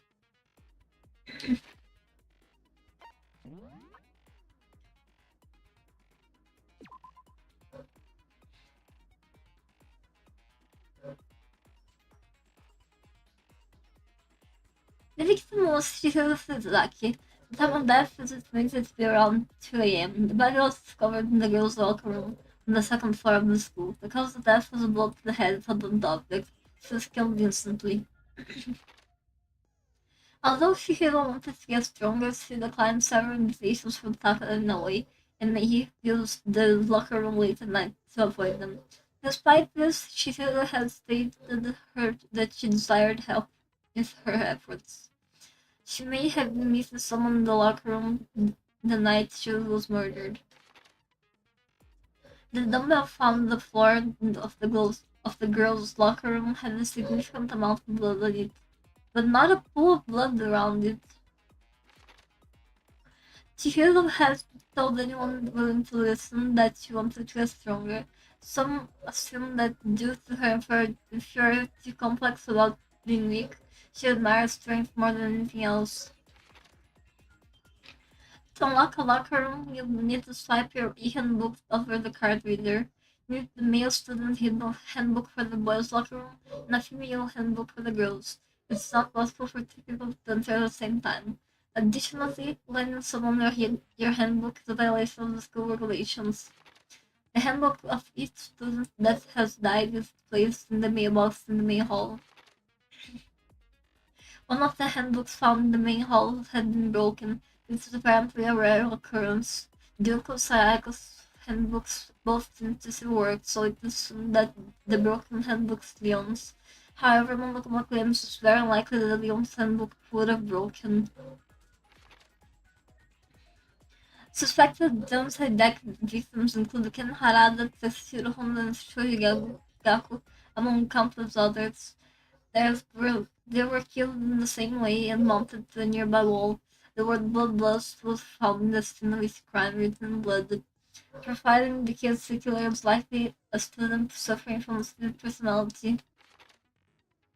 Chihiro seems to have consciously kept her distance from the other girls at the school, even from the beginning. Meanwhile, it has been noticed that she got along remarkably well with the male classmates. The carpet in the boys' locker room was found with blackish stain on it. Blood was found in the poster in the girls' locker room. The poster featured a big breast supermodel popular among young boys. Meanwhile, the poster in the boys' locker room was for a boy band popular with teenage girls. Chihiro's handbook was not found on her corpse and has apparently gone missing. Chihiro's body had been suspended and her hands had been bound to some kind of rope. Her fatal injury was a blow to the head. Sakura mentioned that she was responsible for a coffee stain in the girls' locker room floor. However, the stain has since been inexplicably scrubbed away. Byakuya was known to use this lamp often. However, the extension cord has gone missing at some point and the lamp's cord wouldn't quite reach the outlet. On the night of the murder, right before nighttime, Chihiro was spotted leaving the warehouse. It seemed she was stuffing some blue exercise clothes into the duffel bag. Presumably she was on her way to exercise, but the clothes were not found on the scene of the crime. Celeste had not told anyone other than Makoto about this encounter.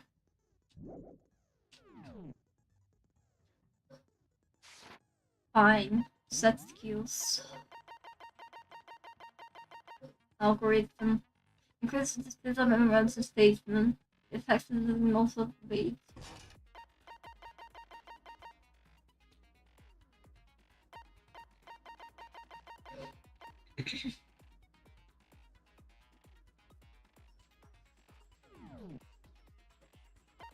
Finish preparations. Trial. Alright. Let's begin with a basic explanation of the class trial. So, your votes will determine the results. If Doesn't you take long. figure out Who done it? then only they will receive punishment. But If you pick a wrong one. then I'll punish everyone besides the blackened, and the one that deceived everyone else will graduate. Okay, then. So, first off, let's talk about the murder weapon! We also have to make clear what was used to deliver the fatal blow. There's no argue.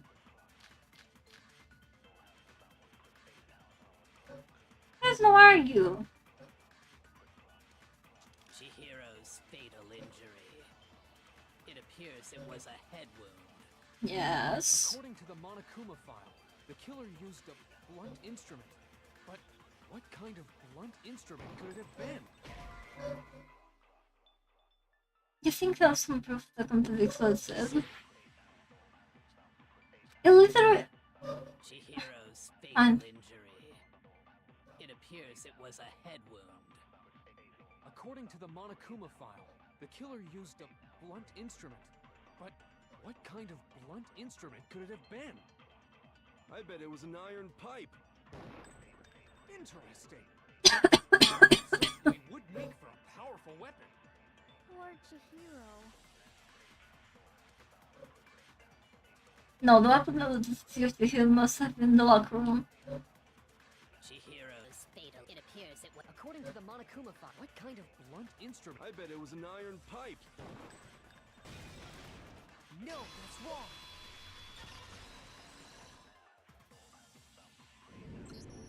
Can can we agree that the object that dealt the fatal blow was the dumbbell found at the scene of the crime? Okay, yes, you have one brain cell working. You can you can assume that. It was covered in blood, and there was nothing else at the scene that could have caused that kind of injury. And the wound on the victim's head is consistent with the shape of the dumbbell. As far as I'm concerned, there's no mistake and no room for doubt on this one. You looked at her head wound? Someone need to. That's so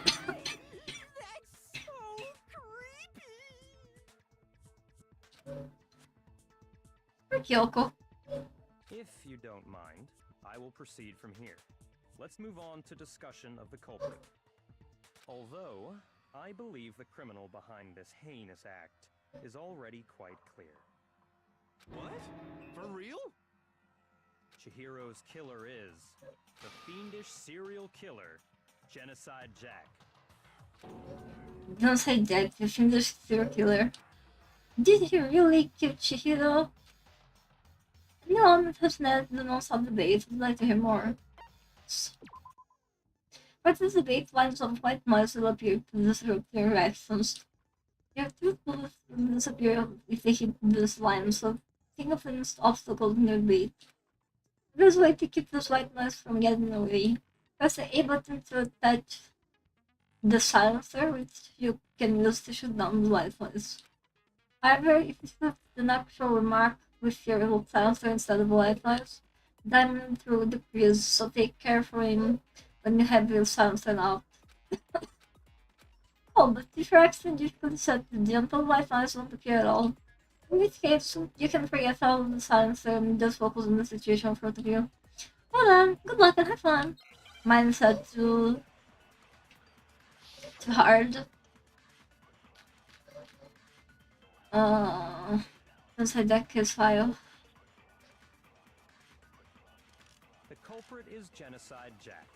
I'm sure of it. Case closed, as far as I'm concerned. But that's impossible! Why? What makes it impossible? Well, I mean, come on! There's just no proof for it. No, that's wrong. There is proof. I might know one reason he could be involved. What? I found this file while I was You looking found? at the archive in the library. You found? I guess it's some kind of confidential file the police put together about the Genocide Jack case. It's more like Bianca showed me. What? That's kind of weird as shit, isn't it? What was something like that doing in the library? The why of it is probably more trouble than it's worth, so let's forget about that for now. More importantly, it outlines all the specifics of every Genocide Jack case in exceeding detail. According to the file, there appear to be two defining characteristics in every Genocide Jack case. The first is that a bloody message is found written at the scene of every murder. Oh, that's right. Boob lust. No. It's actually bloodlust. But more important is the other characteristic, and it's something that has never been made public. Never made public? What the hell is it? Why don't you tell them, Makoto? The characteristic of it didn't like it, which the world will learn doesn't know. How this is for this mundo. Apparently, in every Genocide Jack case, the killer suspends the body in a certain way. Other than the killer, the only people who know about this are the higher-ups in the police department. I'm hungry. However, Chihiro was most definitely suspended in the same way. Not the same. So, how did the culprit know about this when only high-level police officials were aware of it? Not in the same way. There's only one logical answer I can think of. It's because the culprit in this case is the real Genocide Jack. No fucking way! You're saying Genocide Jack is one of us? Yes, in fact, it's Toko. He just pointed at her.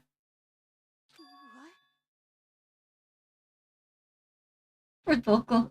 He disappointed her. Genocide Jack's true identity is Toko Fukawa. You lie! What? Hey, okay, wait, hold on a sec. Toko has like bloodophobia or whatever, remember? Bloodophobia. The killer is afraid of blood. Is Toko Genocide Jack? The answer is yes and no. Another riddle? Man, why is this gotta be so complicated? So complicated. It does seem like a riddle in a way, but I feel like I can just about see it. Genocide Jack Toko is Toko but isn't Toko. What does it mean? Split personality. Haven't gained it.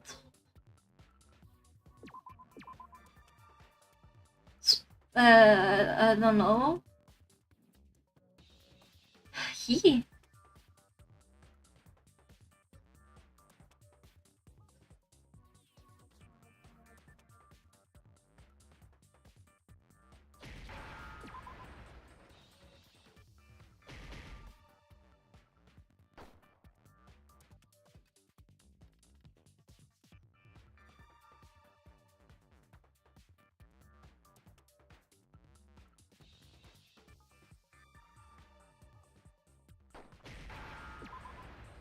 Kizo.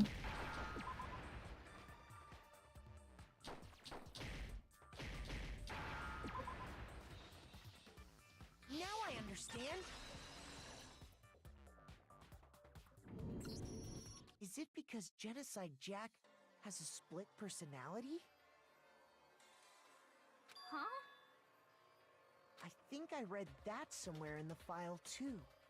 They thought that the suspect might have, what did they call it? Dissociative identity disorder. Oh, okay. But still, to go and say that about Miss Fukawa is... Perfectly acceptable. Toko's strange behavior after seeing the body is proof enough that she has a split personality. I don't think that she'll Toko would have a split personality used to her behavior. Her behavior changed. I got it! You're talking about how she started acting totally different than usual, right? That's right. Think back. She fainted when she saw Chihiro's corpse, and then, when she woke up... I'm fine. What was a dead body? Hey, you're dead? Yeah. Must have hit her head real hard and fainted. The world has a front and a back, a top eating and a bottom, a sea of truth and little lies. This is quite concerning. I mean, it sounds completely different. She was acting funny, that's for sure. That melancholy tone of hers completely disappeared. Don't go assigning adjectives to my tone without permission. Not to mention, once she regained consciousness and saw Chihiro's body again, she was utterly calm. In other words, within her is one personality that can't handle blood, and one that obviously can. So when Toko trapped herself in her room, it's because she was scared of Genocide Jack?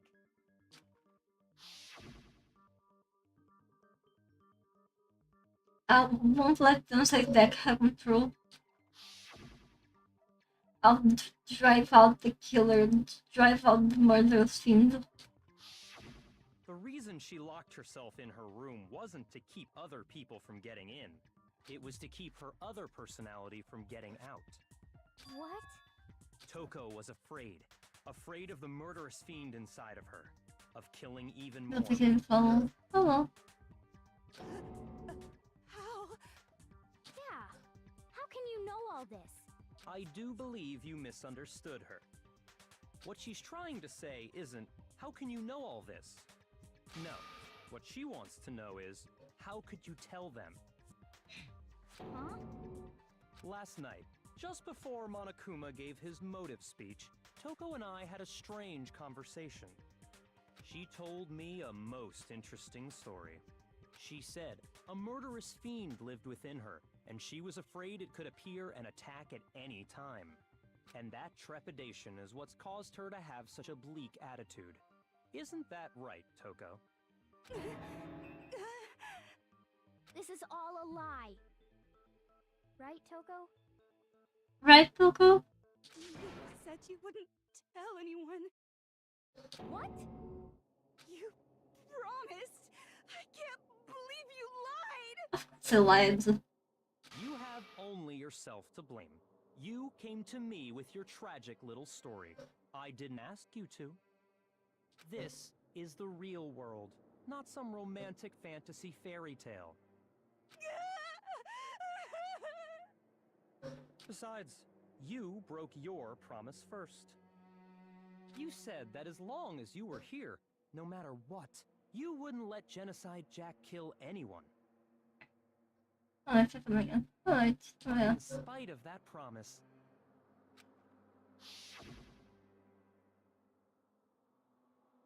I'm sorry I couldn't keep our promise. But don't worry, never again. I won't let Genocide Jack have control ever again.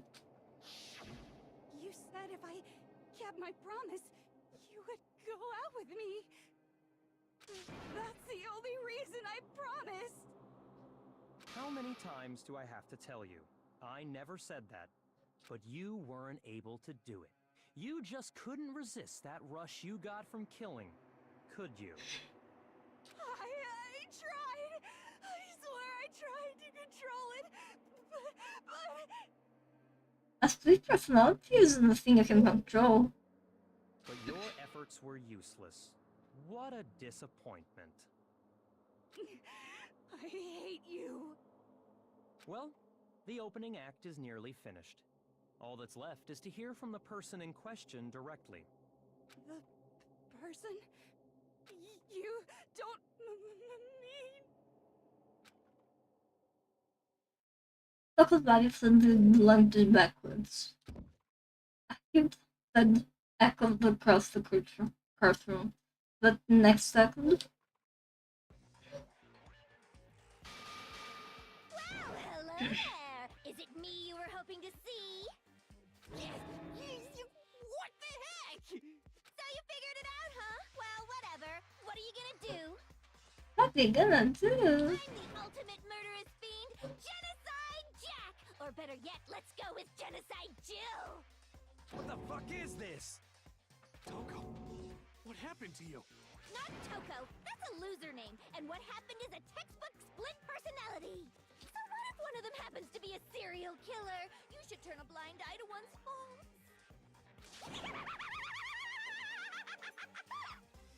She's so intense. Like they say, sound in murderous mind, sound in murderous body. This one is so different from the one we've come to know.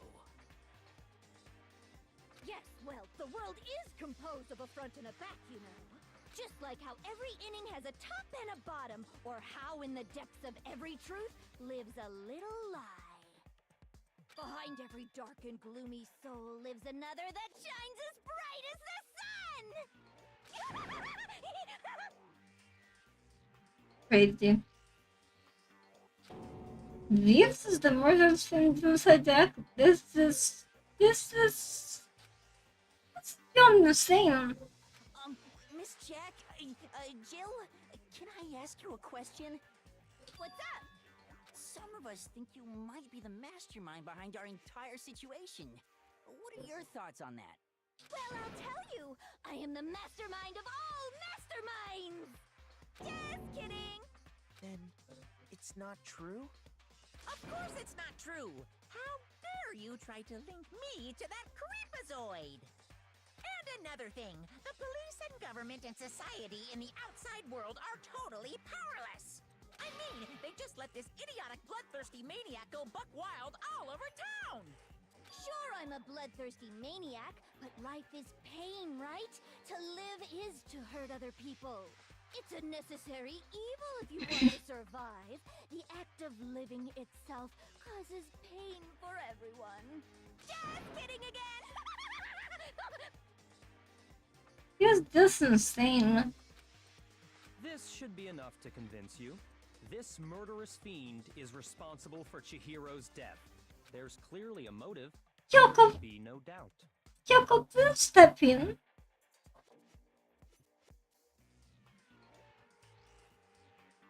A motive? Remember what Monokuma told us? If someone didn't murder and graduate within 24 hours, an embarrassing memory or secret would be revealed. Well, let's assume that Toko's secret was about Genocide Jack. If a secret like that came to light, Toko's life would have undoubtedly been forever ruined. So she had a very clear motive to never have that side of herself exposed. Interesting. Very, very, very interesting. But sorry, as much as I hate to admit it, I'm not the culprit. Huh? But I cannot imagine anyone other than you could murder someone in such a bizarre fashion. Maybe so, but nevertheless, it's the truth. Do you really expect any of us to believe you? Yeah. I could never believe a word you say, you monster. Maybe she's totally right about that, but something still bothering me. That was sad. I need to get some more details about all of this.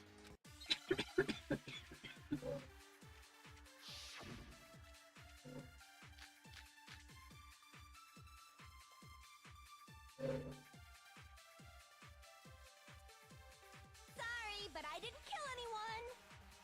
You say that, but do you really expect any of us to believe it? Perhaps if you had an alibi, that would change things. Oh, an alibi, huh? Now we're talking. When you compare your past murders to this incident, the modus operandi matches completely. What more proof do we need? There's of the body, disappearing stem, under just limb. Since I'm definitely the killer, I feel like something won't match up. Sorry, but I didn't kill anyone. You say that, but do you really expect any of us to believe it? Perhaps if you had an alibi, that would change things. Oh, an alibi, huh? Now we're talking. When you compare your past murders to this incident, the modus operandi matches completely. What more proof do we need?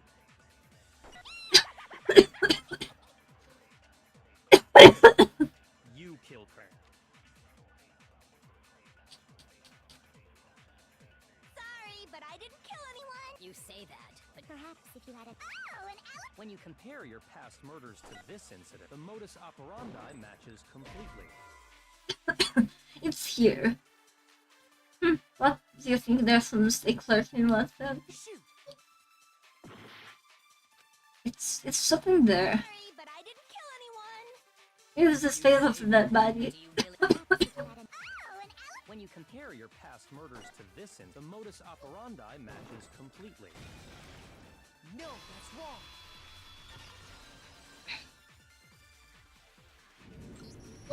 Are the methods of murder really exactly the same? I'm not so sure about that. I think there's a slight difference between the Genocide Jack cases and this one. Huh? How's it any different? Uh-oh, you don't know? Well then, human garbage, let me tell you! I murder with passion and conviction. I consider myself a professional, and I have a very particular way of doing things. Imagine you go to a fancy Italian restaurant. They're very picky about the noodles, the sauce, everything. But what happened to Chihiro? It'd be like if that same Italian restaurant started using ragu or Chef Boyardee. This is no creation of mine. Let me rephrase that in a way that maybe makes more sense. There are two clear differences between the Genocide Jack cases and this one. There. Is fatally injured? For one, the cause of death is different. In the Genocide Jack murders, all the victims were killed the same way. According to the case file, they were all apparently killed with a pair of scissors. But Chihiro died from a blow to the head, right? Ah, yes. That is remarkably different from the other murders. Wouldn't it be strange for someone who kills the same way without fail to suddenly change their method? And there's more. One more conflicting detail. That's right! In my recipe of murder, if the bloody message is the tortellini, then the arrangement of the body would be the pesto sauce! Could you please stop comparing killing people to cooking? I can't. Are you saying the other difference has to do with how the body was arranged? That's right, the second difference is related to the hot bottle suspended. What was used to suspend her? I got it! Do you remember what the killer used to suspend her? They used some kind of rope to hang her up by her wrists. What is your point? Well, in all the previous Genocide Jack cases, something else was used to suspend them. Specifically, pairs of razor-sharp scissors. And guess what? I used my own specially designed scissors for the murders and the arrangement! Like I said, I'm a professional, so naturally I'm very picky about the tools I use. And you know what else? Big Mac said there's 2 differences, but he's wrong. There's 3. Big Mac? Are you referring to me? Listen up, Big Mac. There's actually one more difference. Huh? My word, you really didn't notice? Take a look at who the victims were in each Genocide Jack case. There's a pattern there, just waiting to be discovered. A pattern? Figure that out, and it'll be plain as death why I couldn't have possibly killed that little lolly girl. Let's see. There was a pattern around the genocide that victims and Chihiro didn't fit it. I think I figured it out. I know it couldn't have killed Chihiro. Chihiro was a girl. I got it! Is it because Chihiro was a girl? Bingo! Bullseye! Right on the money! What are you talking about? In all the Genocide Jack cases, all the victims had something in common. Kanahara 32, plus Hiro Honda 17, Shiro Chicago 23, Kano SA 14, Takeshi Yoshida 30. Blah blah blah blah blah blah. There was no end to it. They were all guys? That's right! The people I kill with such passion and conviction are all adorable little men! I can't believe I said it! I'm so embarrassed! The hell is wrong with you? I can't help it! I'm just a full-throttle boy-on-boy fangirl, and the mopey side of me just hates it. But now I'm on the fast track to becoming a full-fledged fan madam! So since Chihiro was a girl and not an adorable little man, you wouldn't kill her? Would an Italian chef suddenly start making ramen just because they're both noodles? Don't be stupid. I have too much passion and conviction to cross that line. That's the absolute reality of the one and only. We get it. You've clearly explained your hobby and your philosophy. But that's not all there is to it. It's a different matter entirely, when you're forced to kill in order to survive. Quiet, lowly cur! Lowly? Cur? I would never kill for a reason as petty as mere survival. And if by some fluke I did kill to survive, why would I bother with the message and arrangement? It'd make me the obvious suspect! He has a point. That does make some amount of sense. Plus, whatever reason I have for killing, I would never leave out my prized scissors. Who would go out of their way to use a big, stupid, heavy dumbbell? Maybe you used the dumbbell because you couldn't find any scissors in the school? Any scissors? I don't just use any scissors. I only use my own set of high-class, envy of the entire world scissors! Okay, whatever. There still aren't any in the school. Are you sure about that? Yes, so certain.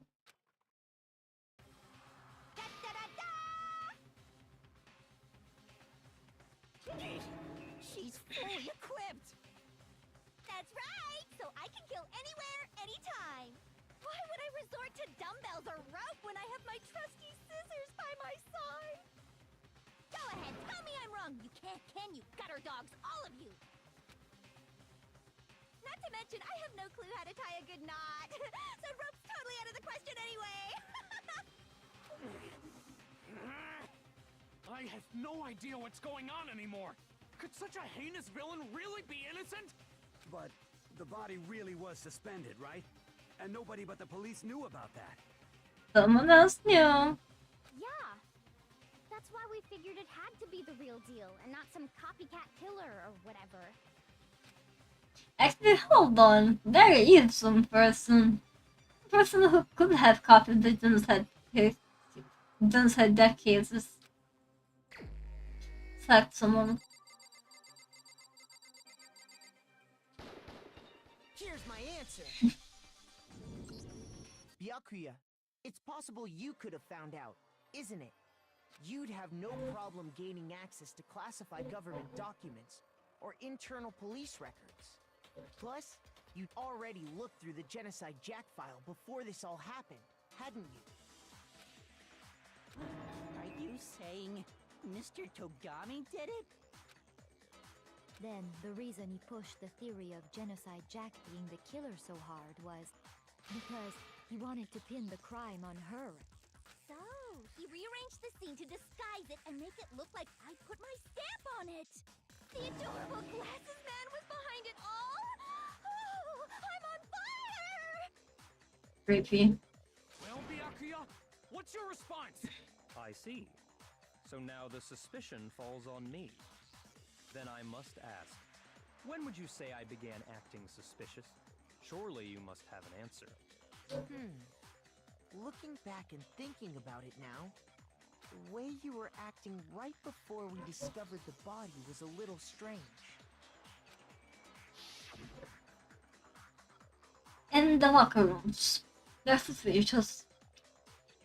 Very suspicious indeed. Wouldn't you agree? Huh? Suspicious? As usual, it's the locker rooms. Let's start with the girls' locker room. You wanted to go to the girls' locker room right away, right? But since you're a guy... I should have naturally thought of the boys' locker room first. Is that what you want to say? The victim was Chihiro, a girl. Hence why I said we should check the girls' Why do you know the victim was Chihiro? Nothing strange about that, I'd say. I had something to say. How did you know the victim was Chihiro? On the contrary, there's something very strange. Okay then, what's so strange about it? Go ahead, share with the rest of the class. There was a clear contradiction in what Byakuya just said, and to make clear to everyone. An element of humanity is also today, so like to hear it, absolutely. Next we're going to do something called the truth flashback. If you aim at the weak spot and hold down the Y button, then you'll memorize the weak spot. This memorized phrase can only be shot once as a single truth bullet. If you shoot or change the truth bullet, it will disappear from the truth cylinder. However, you can use the flashback feature as many times as you want. If you don't seem to have the answer to a lie or a contradiction in all of the truth bullets, it might be wise to memorize a different weak spot and use that to make your case. When's the best time to flashback? Well, you just have to use your ninjas, don't you? In this case, though, I will state that if you don't use a flashback, you won't be refuting anything. Well then, good luck and have fun!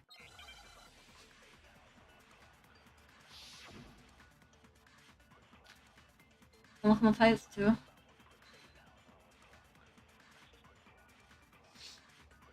So, you said Byakuya was acting kind of weird before we found the body. Yes. But he was acting weird...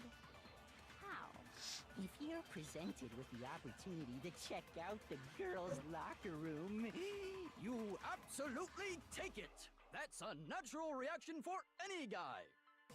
The victim was Chihiro, who was a girl. So of course I would suggest we check the girls' locker room first. There was no time for pointless distractions. What's so strange about that? I wish you'd taken me with you. Hearing Byakuya's comments about Chihiro being a girl, I realized there's a clear contradiction there. I need to make that contradiction clear. So, you said Byakuya was acting kind of weird before we found the body. Damn. Oh my god, don't be like that. Makes me think something weird's going on. was on the other one. So, you said Byakuya was, but he was acting. If you're presented with the opportunity, That's unnatural. The victim was Chihiro, so of course I would suggest we check the girls' locker room first. There was no time for pointless. What's so strong? You wish you'd taken me with you? Maybe. You said Byakuya was acting kind of weird before we found the body. But he was acting. If you're presented with the opportunity, That's unnatural reaction. The victim was Chihiro. Maybe. Okay. No, that's wrong. I got it the wrong way. I'll tell you what's so strange about that. Because up until we actually discovered the body, we couldn't have known who the victim was. So your claim that you went to the girls' locker room first because Chihiro was the victim doesn't hold up. I see. That's a good answer, I must admit. Interesting. Very interesting indeed. But your reasoning is still too weak. Huh? What's wrong? Is that it? Surely you've got more than that. Go ahead, show us. What's with Byakuya's attitude? It's like he doesn't even care. I've got him cornered, but he's acting like it's got nothing to do with him. What's the matter? You're not finished already, are you? There must be more to it. There is. I think. There is more to it. Think about it. Thank you, Kyoko. We just talked about the differences between this case and past Genocide Jack incidents. The proof you're looking for is hidden in there. Oh? Proof that I'm the culprit, you mean? The difference between this case and the other Genocide Jack murders? The evidence that proved Byakuya is responsible is hidden there? What could it be? Extension cord.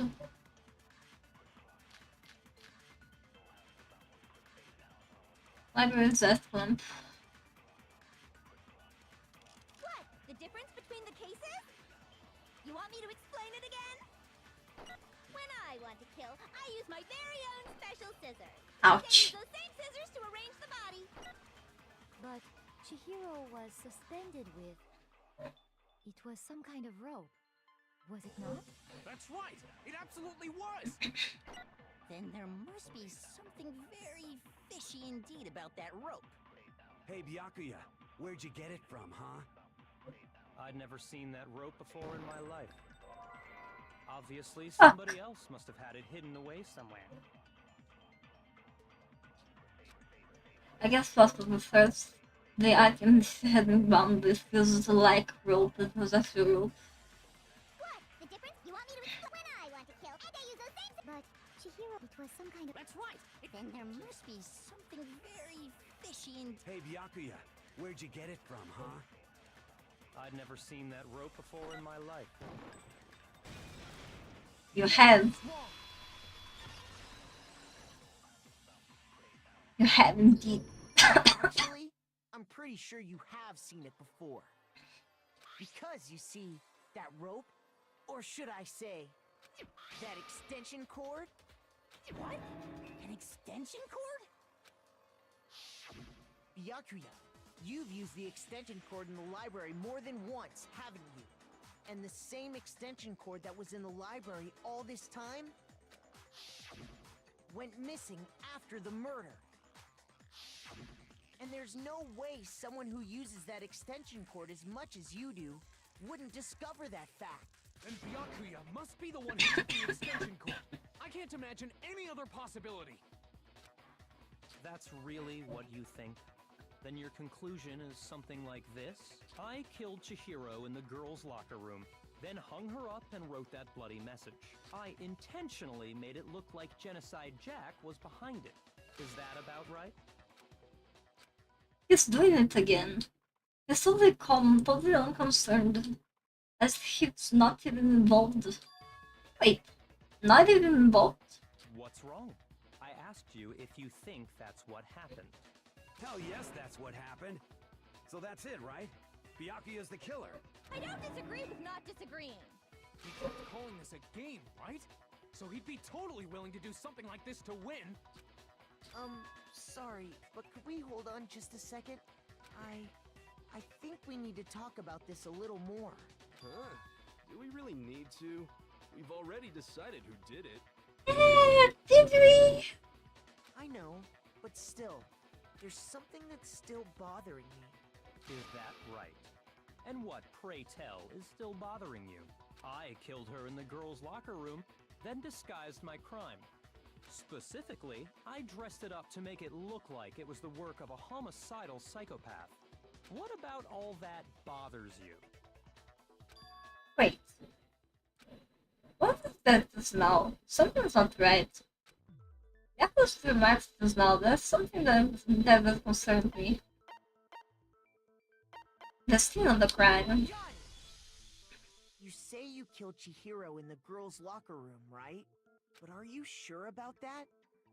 Isn't it possible that the murder took place somewhere else? How disappointing. What kind of question is that? Even in the world of disappointments, this is a true letdown. She was found dead in the girls' locker room. There is absolutely no question about that. How could the scene of the crime have been anywhere else? Well, I think it's entirely possible that she was killed somewhere else, then carried there later, along with the rest of the murder scene. The rest of the murder scene? Now I got you. That was awfully specific. Please tell me you have a reason for saying all of that. I believe I do. Hey Bianca, did I just take off guard? When the star suddenly moved to the crime scene in Byakuya, who'd been so confident up to now? Maybe Byakuya never even realized that the actual scene of the crime could have been somewhere else. Hey, don't just move on without permission. What do you mean she was killed somewhere else? Come on, Makoto. If there's any chance the murder took place somewhere else, let's see the proof. I need to go to that.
Just to show the murder took place somewhere else.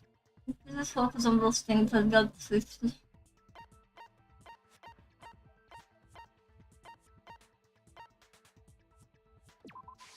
I got it! The proof that she was killed somewhere else is the poster that's hanging in each locker room. Your proof is some posters? The poster in the girls' locker room was a picture of a big-boobed supermodel. But don't you think that's kind of strange? Why would the girls' locker room have a poster like that? I bet those massive jugs of hers were totally fake! Meanwhile, the boys' locker room had a poster of the super popular boy band Tornado. Again, that doesn't really seem to belong in a boys' locker room. So you're saying that maybe the posters were switched?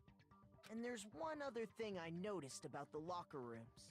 You know what I'm talking about, right, Sakura? You're referring to my protein coffee, aren't you? Protein coffee? While I was in the girls' locker room earlier, I spilled some protein coffee on the carpet. But I noticed that after the murder, the stain had been totally scrubbed away. No, it's not that this thing was scrubbed away. It was moved.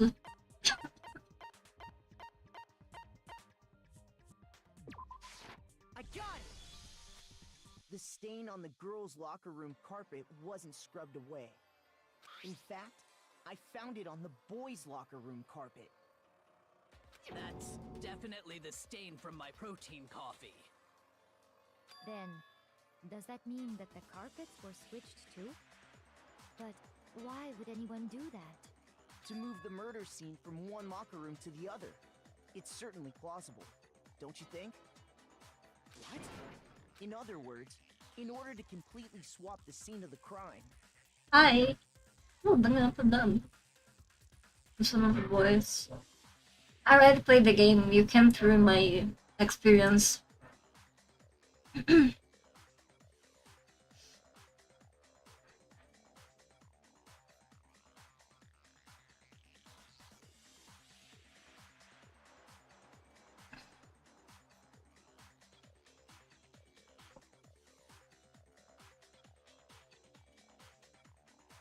You can't ruin my experience because I already played the game.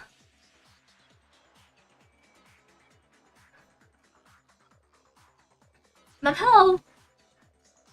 The blood-stained poster and carpet were moved along with the dead body. By doing this, the killer was able to change the entire room where the murder took place. I can certainly follow your reasoning, but why would the culprit bother doing that?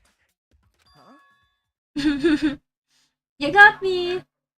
Why would they go to all that trouble of switching the scene of the crime? Actually, an even bigger question. If the murder did take place in the boys' locker room, then how did Chihiro get in the boys' locker room in the first place?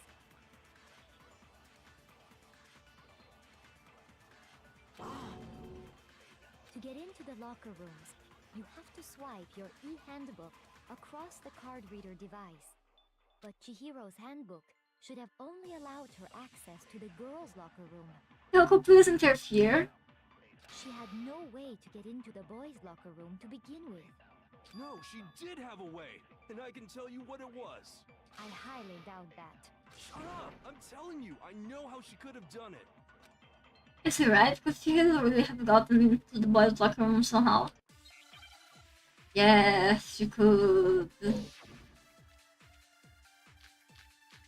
I wish I flew into that this trial. Boys' locker room carpet book and a handbook. Is it really possible? The locker room. Could Chihiro really have gotten into the boys' locker room somehow? Ah! I've got it! She must have hacked her e-handbook! She was the ultimate programmer, after all. I'm sure that would have been no problem for her. No, I don't think that's it. She used the thing that was in the main hall. Huh? What thing? I'm talking about Leon's handbook, of course. Broken. That's wrong.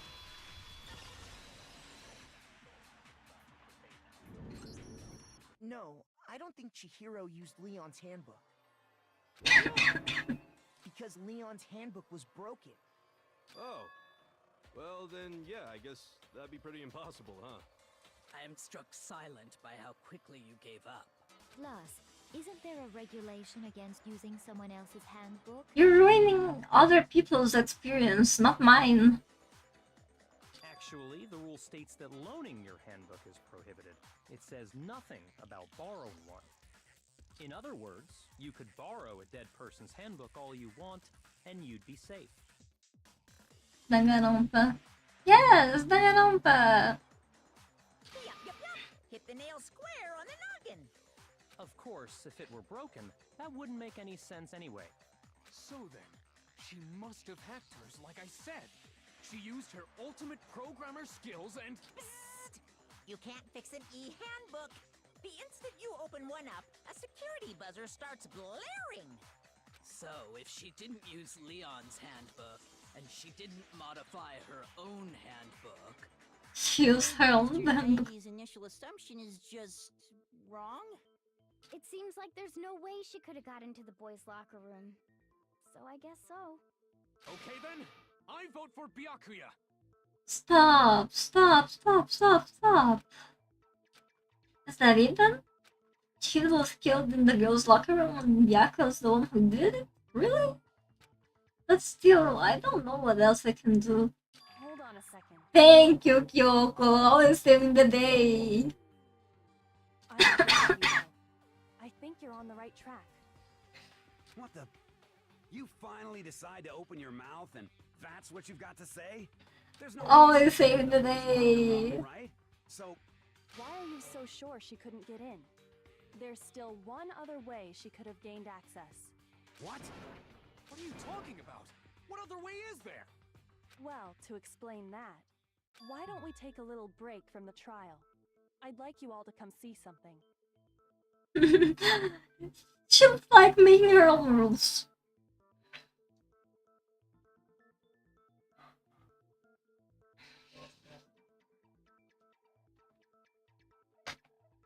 Yoko's making her own rules and she doesn't give a fuck.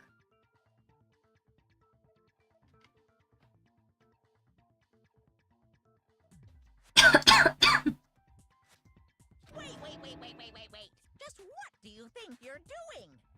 Don't worry. This'll make the whole trial more exciting.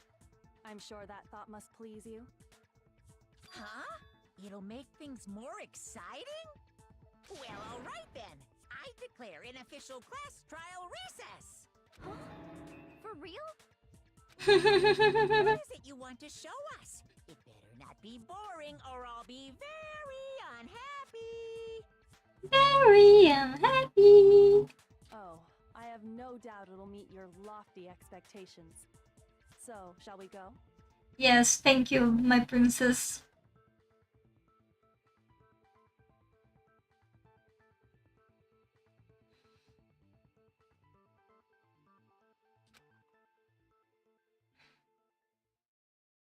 So before I even knew what was happening, the class trial had been put on hold.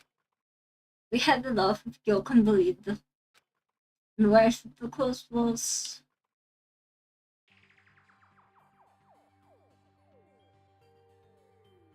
The girls' locker room? Search this place top to bottom. What are you trying to pull, Missy?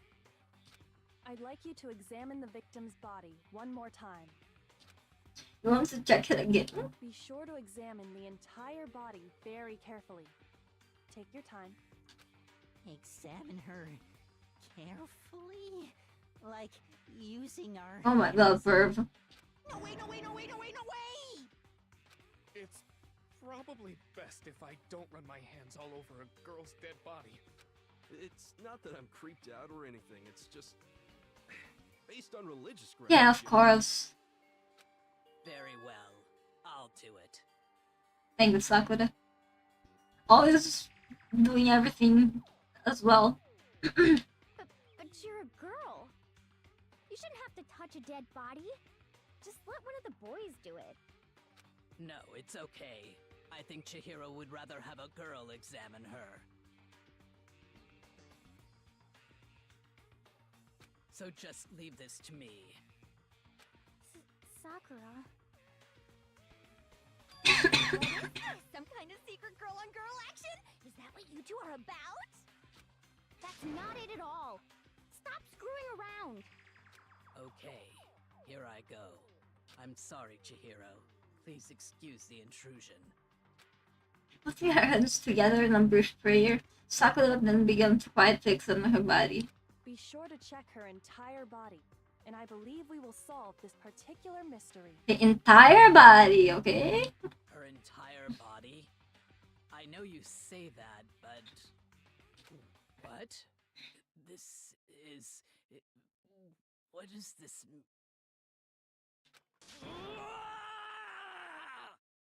What is it?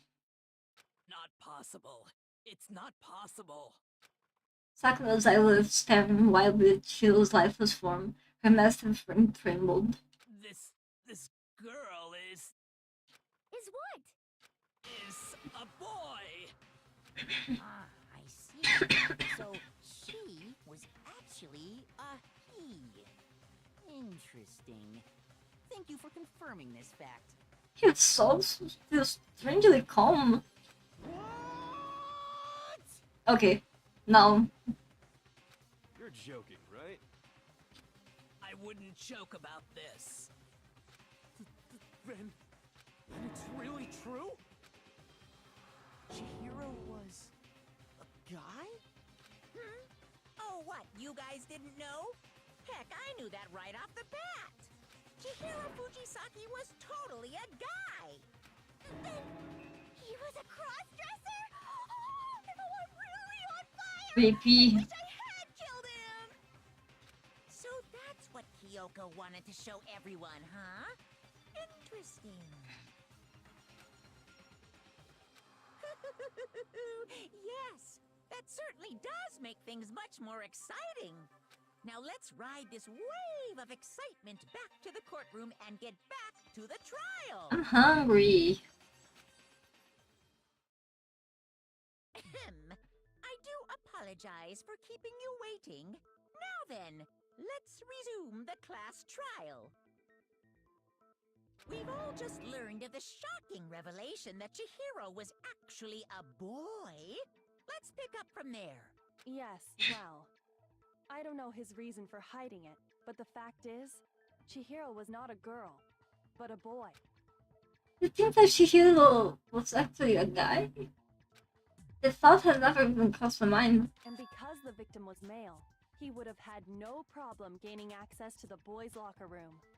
Assuming his handbook did, in fact, list his gender as male, then yes, that would be true. Of course his handbook said he was a boy. He dressed like a girl, but he was a boy through and through. So then, there should be no issue with Makoto's initial assertion. The victim was killed in the boys' locker room, and was then later moved to the girls' locker room.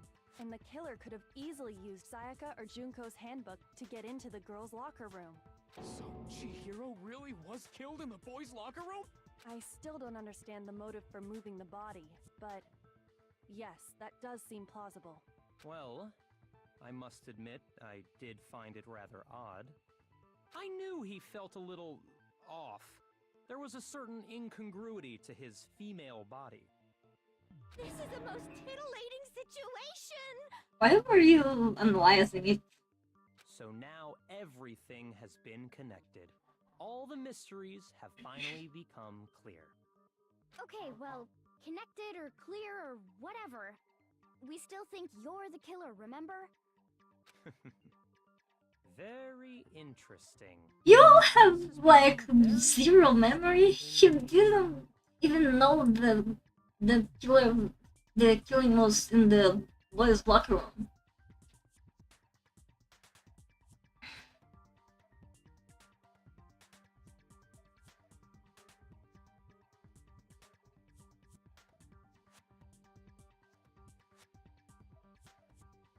He didn't even know the killing happened in the boys' locker room. The people here have zero memory, but okay, let's move on.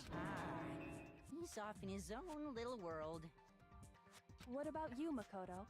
After everything we've learned, Do you still think Byakuya's the killer? No, I'm not. I do not.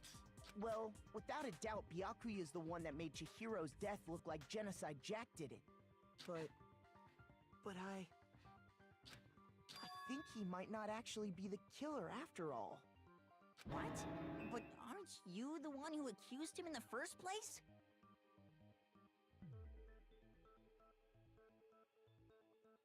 He just seems to be too easygoing about all this. Like he's enjoying a solving Life the keeps mystery. going on. The way he's acting, it makes it seem like it doesn't have anything to do with him. And you think that might be because it doesn't have anything to do with him? Yeah, kind of. Plus, the evidence he left behind was a little too... how can I put it? Overt. He consciously chose to use the extension cord, knowing it could connect him to the murder. At least, that's how I see it.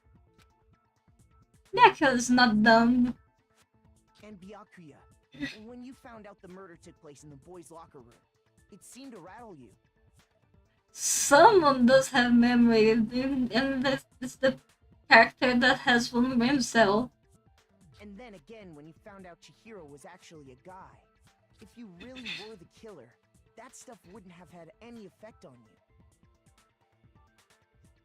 Achemos lives antigas suas. E o primeiro cabelo a gente vê que eu vi. Tem vários cabelos coloridos meus. So that's your thinking, huh? Well, it bothers me that you don't Hi, report hello. concrete reasons, but it's fine. I guess I'll mark it as correct for the time being. Mark it as correct? He's right. I am not the culprit. How are you? You're really pretty. Thank you. I'm fine. Besides my throat that is like I'm coughing all the time.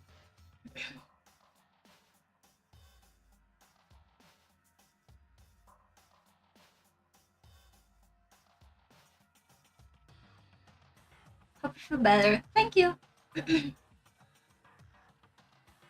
I just happened to come across the corpse in the girls' locker room and decided to alter it. How did you get into the... Why did you get... I have a lot of questions. Are you fucking with us right now? No, I am not effing with you right now. I'm telling you the truth. Effing. He's not capable of saying the word. Well, I find it very hard to believe. Go ahead. Find it very hard to believe. You're free to be executed along He with can the swear. If you're really telling the truth, then why? Why do you do that to his body? By the way, I love your nails. Nails are amazing. My nails are like really painted. My reasons hardly matter right now. Uncovering the culprit is much more important, wouldn't you say? I love and I hate Byakuya at the same point. It's still really pretty. Thank you. Now then, if it wasn't me, who was it? Well, I don't think I can say for sure without talking about it a little more. We're seriously gonna keep going? We're all good, aren't we? I thought it was clear Byakuya did it. It's not clear Byakuya did it. He was surprised about a lot of things. No, I'm with Makoto. If there's any doubt Thank you, whatsoever, we need princess. to explore every possibility. Kyoko's like always right. She's never made a mistake. Because if we're wrong, we all die here. That's true. Very well then. I'm with you too. Damn straight. Count me in. Do you not have a mind of your own?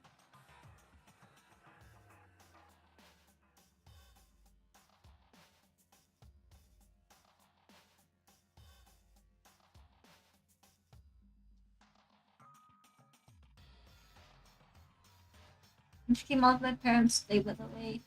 Oh! How did it go? Kataka's being weird. Of course I do. Kataka's always being weird. Ant or something? Anyway, let's discuss this all as a group one more time. We still have time to make our decision.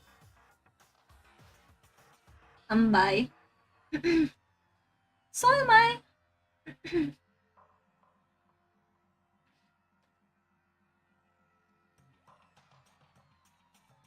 Anyway, let's discuss this all as a group one more time. We'll still have time to make a decision. Okay. That's very true.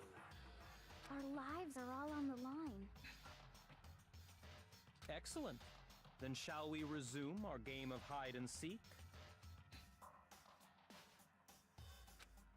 But if Byakuya didn't do it, then who's the real killer? Who murdered Chihiro? There's one thing we can be sure that we know about the killer. Because there's a Jack, it's a guy, it's a girl, it's a guy. The scene of the crime was the boys' locker room. You'll need the boys' handbook to get in. Since Leon's handbook is apparently broken, the killer would have to have to use their own. In other words, it had been the guy. But still, that's not enough. I need to find some more clues. It's a guy and it's not Byakuya. The last account from her, probably. Isn't there a single clue that might lead us to who did it? Oops. Maybe we have some idea, but I don't understand at all. Fine. Isn't there a single clue that might lead us to who did it? There is a single clue. Clues are one thing, but did nobody get a look at the killer? I'm sure if someone saw the killer, they would have said something by now. Perhaps someone saw the victim at some point. Even that might be enough for now. When can I say something? All we need right now is any kind of new info. It's over. It's all over. You want to know who saw the victim? The killer. And only the killer. No. Turned themselves in. Game over, man. Game over. Yay! No! Not game over! Not only do they have no info on the killer, but nobody even saw the victim before he died. But this is actually true. Isn't there a single clue? Well, did nobody get... I'm sure if someone saw the... Perhaps someone saw the victim at... Yeah. All we need right now is any... It's over. You want to know who saw the victim? The killer. And only... Nice. No, that's wrong.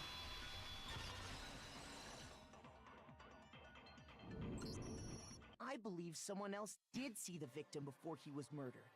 What do you think, Celeste? Celeste. Now that you mention it, yes, I did see him. Huh? Really? Oh, but I suppose only Makoto knows about this. Makoto. I like the way she says Makoto. The rest of you had no idea, did you? That is why you're all making such ugly noises. Whatever! Just hurry up and tell us! It was last night, right before nighttime. I saw Chihiro in the dormitory warehouse. I saw him stuffing a track jacket into a duffel bag. Track jacket. And then, I assume, he headed off to exercise. A track jacket and a duffel bag? But we didn't find anything like that at the murder scene. It seems likely that the culprit destroyed them to get rid of any evidence. And that is when he said something that struck me as rather odd. Well, I'll better get going. I'm in kind of hurry. Chihiro told me he was in a hurry. I have to go, sadly, but it's still suggest until bye. Bye! Thank you for passing by. I love the cup. Thank you! It's my little dinosaur cup. Wait, where's the dinosaur? It's my dinosaur cup. Has a dinosaur here, one on the straw, and one here in the middle.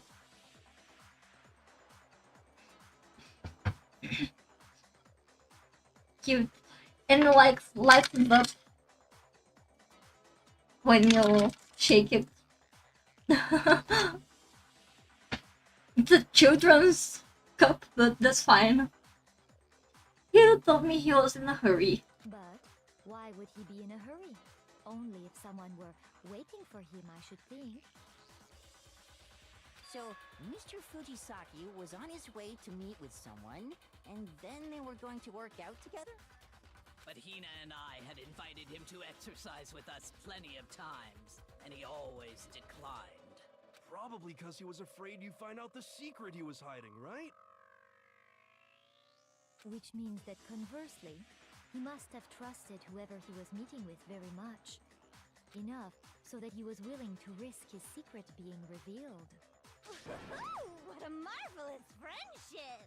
The point is, whoever he met up with is the culprit, right? So we just gotta figure out who it was. But knowing what we know, I can't even guess. No, you already have what you need to make the connection. Huh?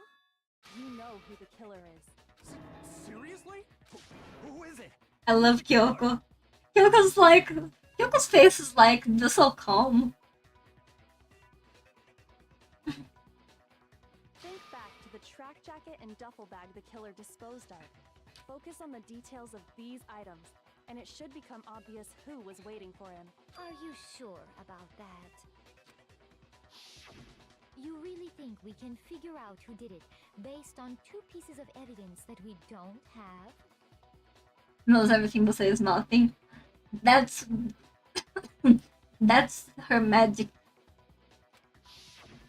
What? You want to track down some fingerprints or something? Even if we had the equipment for that, we wouldn't know how to use it. Queria ter um copo que brilha. Mas isso só dele em vermelho. O outro que eu vi na loja dava em vermelho e verde. As was noted, the evidence is already gone. There's nothing to get fingerprints from. He has a point. Maybe, but we can make certain inferences if we just take the time to talk it out. Kyoko's always so right. I don't know why I listen to Byakuya. Easy for you to say. But fine. Celeste, did you notice anything special about the bag or jacket? The bag was just a normal duffel bag from the warehouse. All the bags in there are the same, so I can't imagine what would make that one special. Well, if I remember right, there was a decent variety of tracksuits to choose from. Do you think there might be some connection between the culprit and Chihiro's jacket? Perhaps. Let's explore that and talk a bit more about the jacket he took. Does Chihiro's track jacket really hold some clue about the killer? Somehow it's really hard to believe.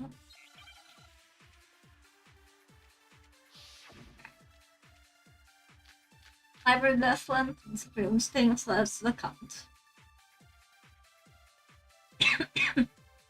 First of all, we know where Chihiro was headed. He was on his way to go exercise. So next we have to ask, why did he choose the specific tracksuit that he did?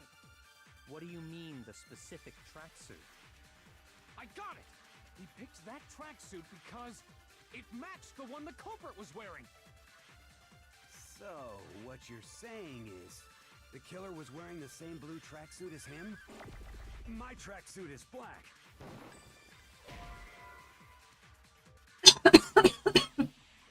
Shoot! Okay. First of all, We know where Chihiro was on his way. so next we have to ask, Wait, Choose. What do you mean? I got it! It matched the one. So, the killer was wearing this. My tracksuit. I don't. Cause exercise. I have a white track. I got it from the. Did any of that really help us? No way. Not a chance. what he just said without even realizing it? Yes. I think there's something else about Tsunosu said. Yes, because we have one brain We cell. know where Chihiro was headed. He was on his way to go exercise. I have to do this. Next we have to ask, why did he choose the specific? What do you mean? I got it! He picked it matched the one that caught. So, what? The killer was wearing the same blue tracksuit as him? It's the other way around. Shoot! I'm First of all, we know I'm what Chihiro was on his way. what So the- next, why did he choose? What do you mean this? I got it! It matched the one that So, what? The killer was wearing the same blue tracksuit as him? My tracksuit is black. I don't even have a tracksuit. Cause exercising. I have a white tracksuit. I got it from the Did any of that really help us? No way. Not a chance. You heard him, right? Okay, thank you. First of all, we know he was on his way to go exercise. So next we have to ask, The fuck? why did he choose the specific... What do you I'm mean? so- I got it! He picked it matched the one that caught. So, what you're saying? The killer was wearing the same blue tracksuit as him? My tracksuit. I don't. Cause exercising. I have a white track. I got it from the Did any of that really help us? No way. Not a chance. You heard him, right? What... I'm so incompetent. He was on his way to go exercise. It's not this. Why do I have to? Shoot! What do I have to do? It's the blue tracksuit. I know it. He was on his way to go exercise. So next we have to ask, why did he choose the specific tracksuit that he did? What do you mean, the specific tracksuit? Oh, I just need to use Celeste's account. It matched the one that caught. So, what? The killer was wearing the same blue tracksuit as him? I just need to use Celeste's account.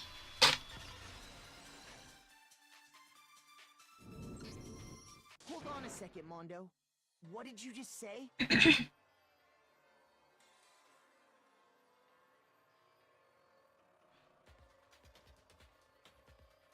Huh? What'd I say?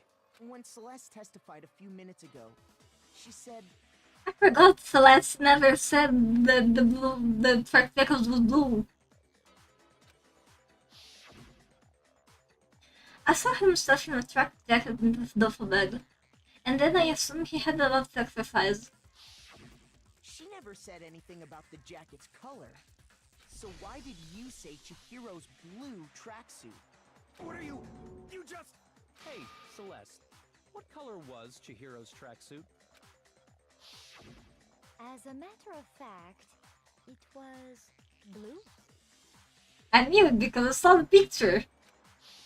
And before we began the trial, did you tell anyone that? The only one I told about any of this was you. Then, Mondo, how did you know what color Chihiro's tracksuit was? Because I just... Oh, you just... I'm sure he saw the clothes at some point in the investigation. No, that can't be it. Nobody saw it. The bag and clothes were surely disposed of by the time we began our investigation. Then the only reason he could have known what color the tracksuit was...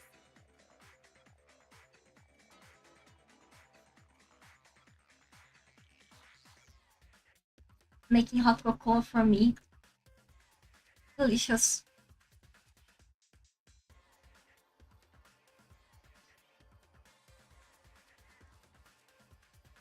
It's if he saw Cherry with it before he died! That's the only possibility! Cherry? Are you talking about Chihiro? So, how about it? Did you see the tracksuit or didn't you? Stop pointing this teaser at us, please. You'll hurt someone. Just by chance. I just happened to see it last night. He walked past me, and he was carrying the tracksuit in his hands. Nope. No, that can't be it either. According to Celeste's testimony, He closed the... He stuffed the jacket into her bag in a hurry. It was almost like she was trying to hide it. Just like that, she was done. when Celeste noticed it, Chihiro made a point of making sure the jacket was completely in the bag. If you just ran into him briefly, you couldn't possibly have seen what color the tracksuit was. Yeah. It would appear you've dug your own grave. Perhaps. But you handed him the shovel, didn't you? That's why you said what you did. Focus on the tracksuit and it'll be obvious who he met with? What a bunch of nonsense. Ah, Now I understand. It was all one big bluff, wasn't it? Your true intention was to draw a slip of the tongue from the culprit. That's why you said you knew who did it, to put them on edge. You're so smart. That's right. However, Mondo was my target all along. I had my suspicions about him from the very beginning. But why? What made you so suspicious? That's a good question. The way he talked, the way he was acting, because I hate him.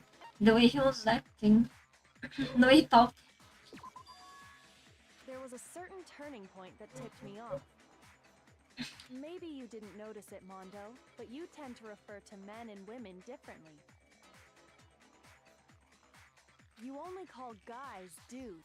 For girls, it's chick. And after he was killed, you happen to refer to him as dude. I noticed it. Once I picked up on that, it occurred to me that Mondo knew something we didn't. You noticed such a tiny detail? Because he has more than one brain cell, unlike the rest of you morons. Are you a witch? She's a witch! You're positively frightful! No, I'm not the frightful one. Mondo is. Nearly as frightful as someone capable of murdering a friend. Mondo, was it really you? Did you really kill Chihiro? I burned myself my blood.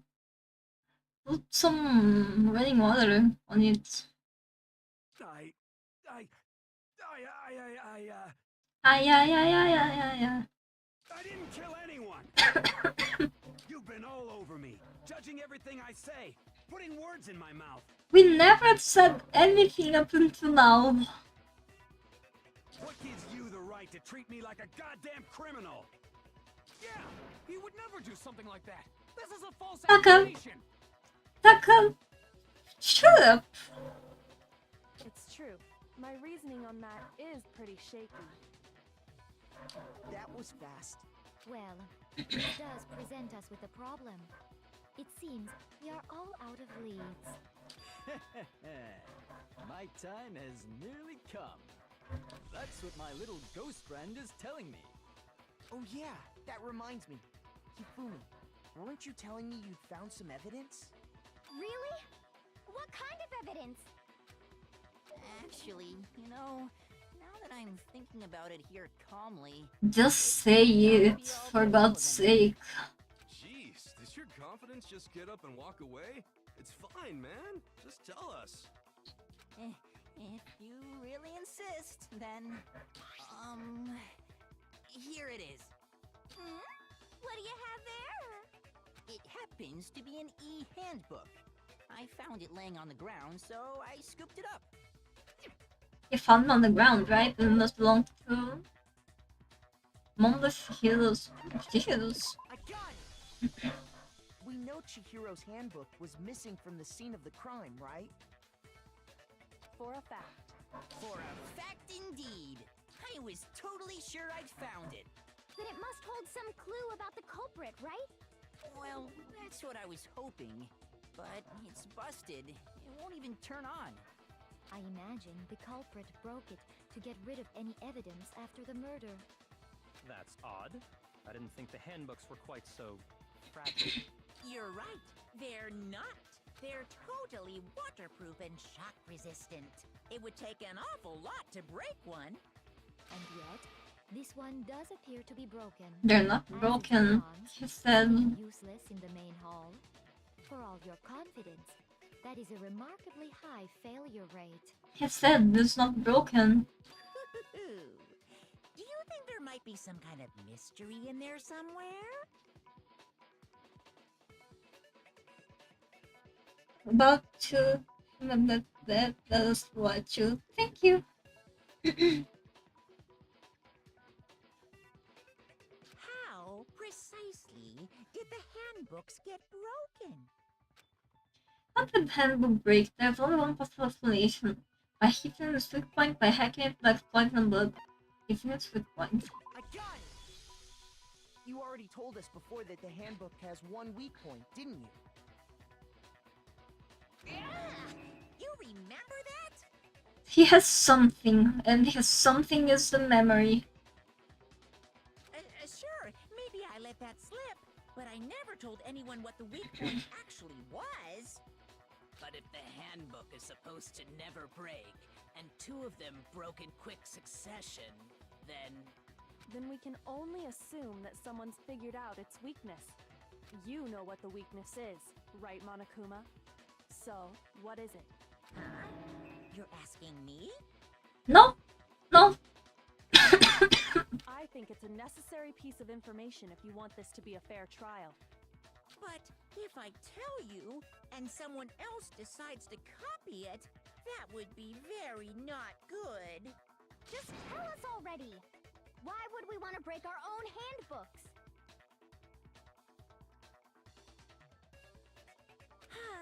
Oh well, I have a weakness for pushy demands. But you're sure you won't follow their example?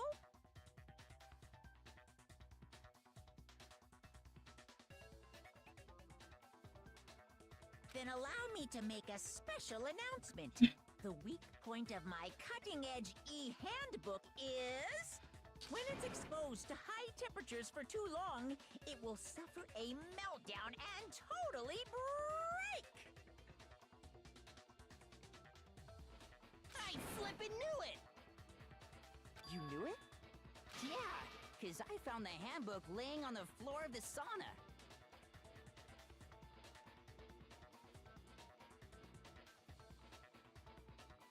Why? The temperature in the sauna can reach over 200 degrees. Strange how you don't... Why didn't he say so earlier? It's because as your sweat evaporates, it creates a cooling layer of air around your skin. If the hot air of the sauna were somehow pushed directly onto your skin, you'd definitely get fried. That layer of air would get blown away. That's why you may feel a burning when you move around. So when you're in a sauna, make sure to keep nice and still. Wow, interesting. I learned one new fact today. That is a mere trifling speck of knowledge. Anyway, if you found the victim's handbook in the sauna, then the killer must have been purposely trying to raise its temperature in order to break it. meaning the culprit somehow knew its weakness. But how'd they find out? Monokuma said he didn't tell anyone, right? Indeed. The mystery. What if they found out by accident? What do you mean by accident? What if the killer took their own handbook into the sauna, not knowing its weakness, and it broke? They'd realize it was broken, of course, and it wouldn't be hard to figure out why. And once they had Chihiro's handbook, they knew they had an easy way to dispose of it. I won't say it's not possible, but who would have done something like that? I know. I don't know of anyone who took their handbook into the sauna. I might know someone who did. Whoa! Seriously? I think the one who may have taken their handbook into the sauna was... You knew. You know. Who might brought their handbook into the sauna? Really, it could have only been... It could only have been one person. Besides someone. Here's my answer. Mondo, your handbook got broken in the sauna, didn't it? What? Why? Why do you keep accusing him? Because he's a cute. Mondo and Taka had an endurance contest in the sauna not too long ago, remember? And for the contest, Mondo just so happened to keep his school uniform on. But little did he realize, he'd also left his handbook in one of his uniform pockets. And when it was all over, Mondo discovered that taking your handbook into the sauna could easily destroy it. No, wait, hold on. You've got it all wrong. He would never kill. I don't accept this. Show me the proof. The actual solid proof. Oh god. I mean, I don't believe it either, but... But I found something that proves it beyond a shadow of doubt. I did? Make her argument. Broken handbook, Alice's account, no site access file, the heroes in book card reader. Let's test Makoto's assertion. If what he says is correct, then Mondo, you broke your own handbook. In other words, if Mondo's handbook is actually broken, then that proves that what Makoto said is right. Well, my goddamn handbook works just fine. See?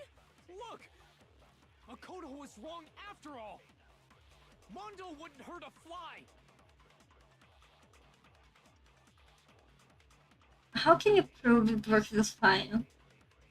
I don't believe might actually killed someone, but I found something that proves it didn't settle out. Let's test Makoto's assertion. Broken handbook. What he says is correct, then Mondo, you broke your own handbook. In other words, if Mondo's handbook is actually broken, then that proves that what Makoto said is right. Well, my goddamn handbook works just fine. Oh fuck, I couldn't. Makoto was wrong after all! Mondo wouldn't hurt a fly! I couldn't swipe that out. Let's test if what he said You broke your own handbook. In other words, if Mondo's handbook is actually broken, then that proves that what Makoto said. Well, my goddamn handbook works just fine. Ah, fuck. See? Look, Makoto was wrong. Mondo wouldn't hurt a fly!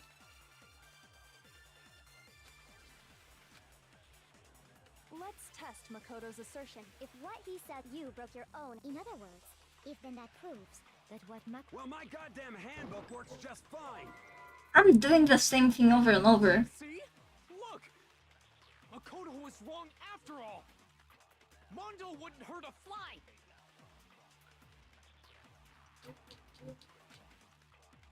Let's test Makoto. If what he said you broke your own. In other words, if then that proves. Well, my goddamn handbook works just fine.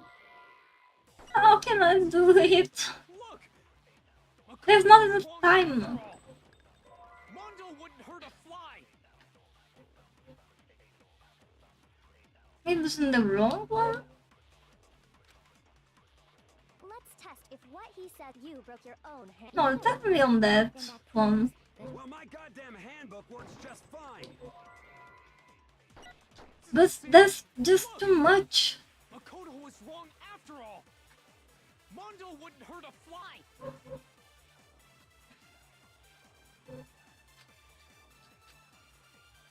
Let's test if what he said you broke your own. In other words, if then that proves that what Makoto said is right. Well, my goddamn handbook works just fine. See? Ah, fuck. Makoto was wrong after all! Mondo wouldn't hurt a fly!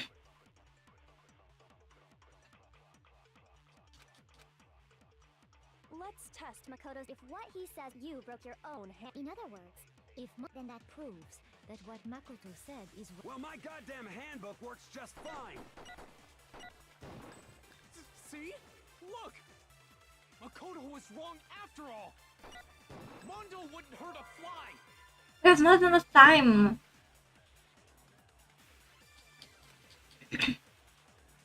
Let's test if what he said you broke your own. In other words, if then that proves. Well, my goddamn handbook works just fine.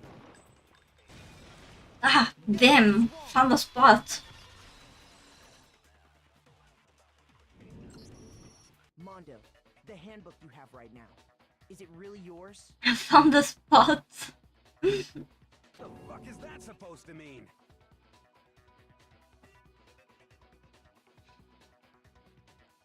The broken handbook that was in the main hall. Isn't that one actually yours?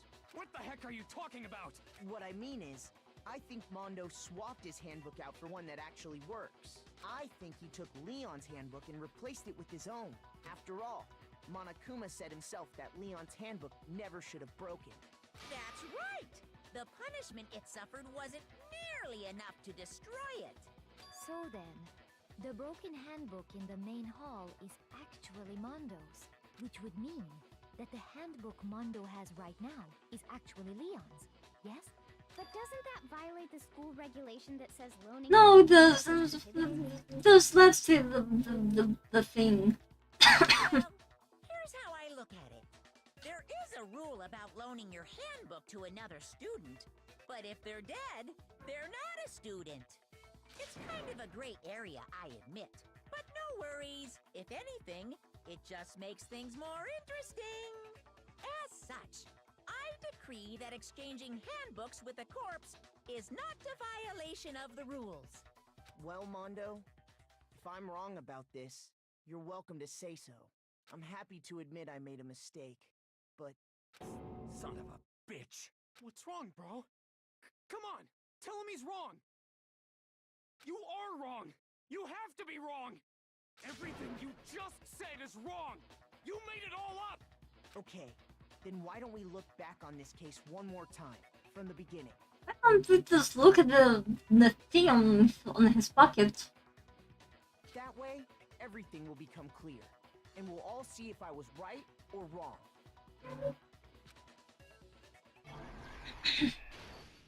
Comments in your phone startle.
Oh, this one is wrong.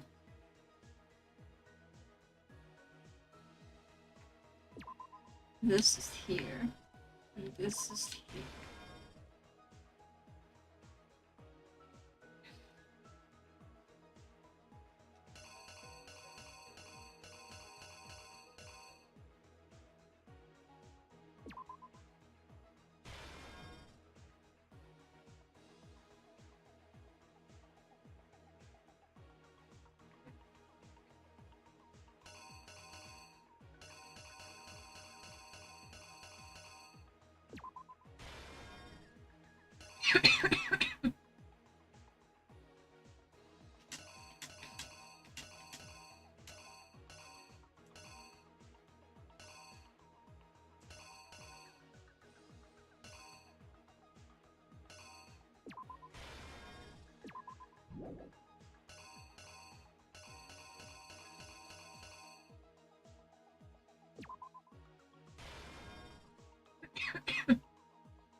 Still the killers. No.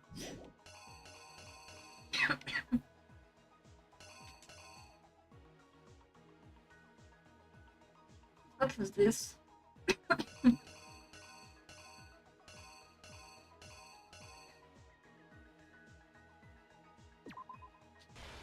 Maybe this?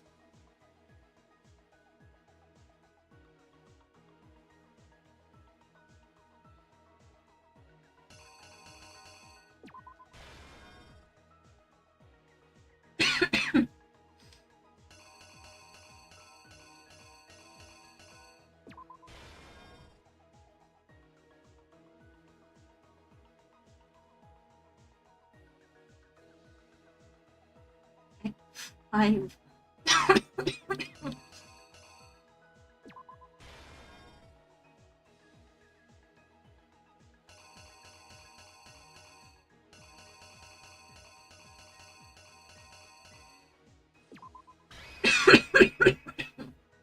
Here's exactly what happened. First, let's take a look back to before the incident. What was it? Last night, Celeste saw Chihiro in the warehouse, correct? At the time, she was apparently stuffing something into a duffel bag. That something was a blue tracksuit. You can confirm this, right, Celeste?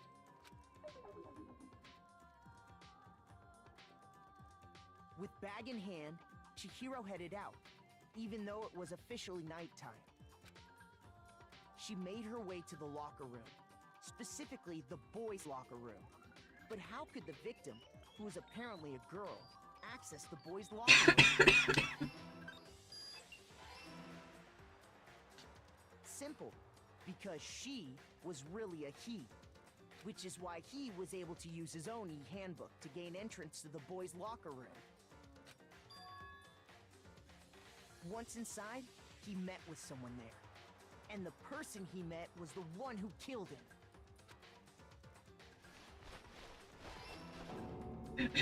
It seems likely that the killer grabbed the nearby dumbbell, approached the unsuspecting Chihiro, and attacked him. And that's where the bloodstains on the poster and carpeting in the boys' locker room came from.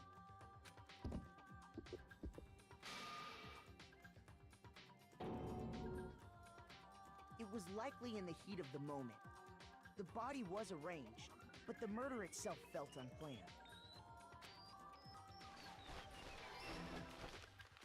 Which is why the killer hurried to try and hide the act. First, pulling up the bloodstained carpet. Then, removing the bloody poster. And finally carrying the girls' locker room. A girl's handbook was necessary to get into the locker room, of course. But this alone doesn't prove that the killer was necessarily a girl. After all, Sayaka and Junko's handbooks had been placed in the main hall. Using one of those, a boy could get into the girls' locker room without much problem. Fuck. I got one wrong.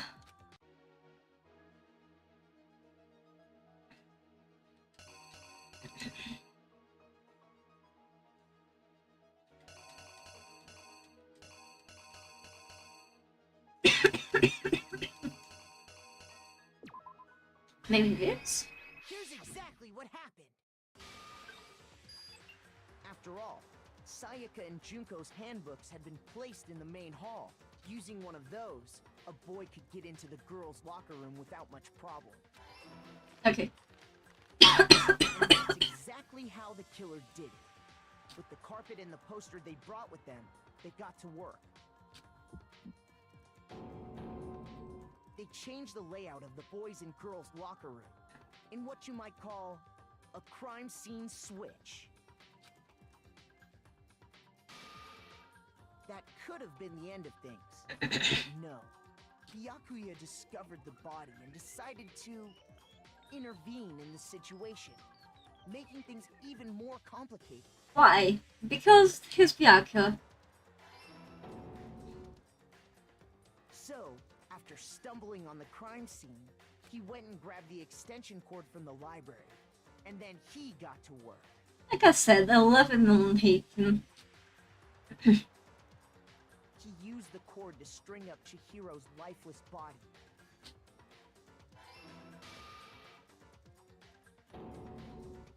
Then, using the victim's own blood, he left a grisly message there at the scene of the crime. He wanted to create the illusion that Genocide Jack was responsible for the slaughter.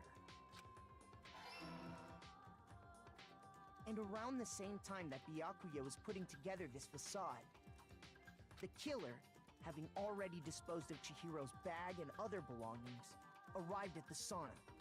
There, they planned to destroy the last piece of evidence, Chihiro's handbook. And just as the killer expected, the steamy sauna was enough to ruin the electronic gadget. Somehow, The killer knew that the handbook couldn't stand up to the heat of the sauna. Oh, God. My head hurts. And the reason they knew that is because the sauna had already wrecked their own handbook. And that's how it all played out. Isn't that right, Mondo Orada? Complete. Wait. No. This can't be right. Where's your evidence? Yeah. Where's your evidence? You need evidence. You need proof. Without any proof, Stop you can't it. put any of this on him. Evidence the mom was a killer that already revealed itself early in the trial. All I have to do is check on that one item of hymns, and everything will become clear. A new element has been added to the bullet time battles. Would you like to hear more? Absolutely. Let's talk a little bit about fever time and nega time. During bullet time battle, if you press the R button, fever time will activate and the tempo will be forced to its max. At this point, you can push buttons at random will miss. You can push AY, however you want to destroy the opponent's full assault.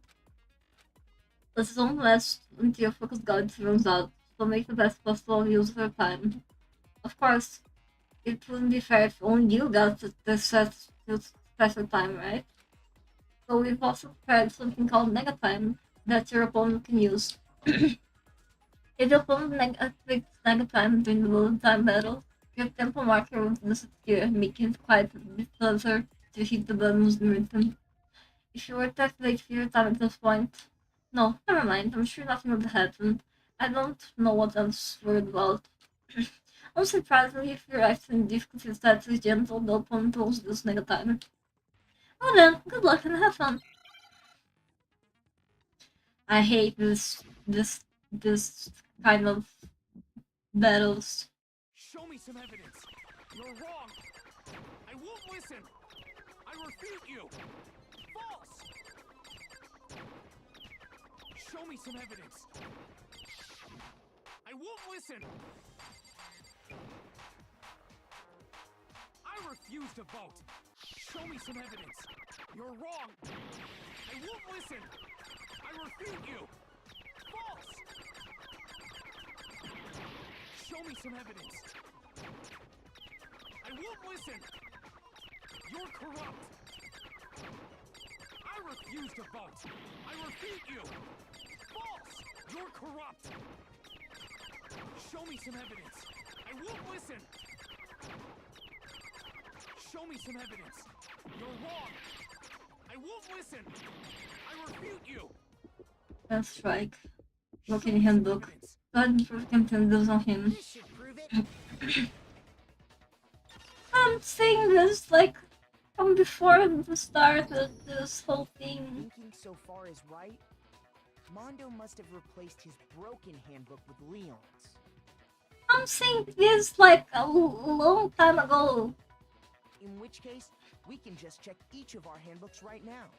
Once we do that, we'll... We don't gotta do that. Huh? Thank you for saving us a trouble. Yeah. Yeah. I did it. I killed him.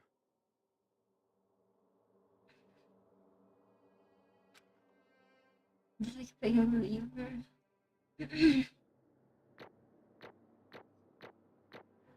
I'm kinda sick of the stomach.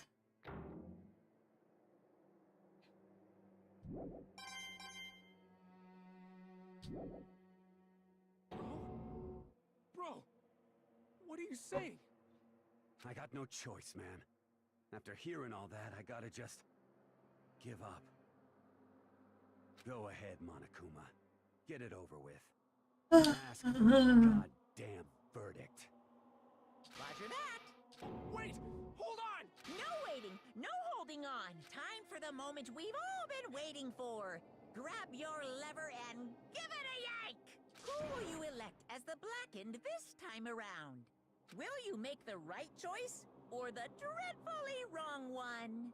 What's it gonna be? What's it gonna be?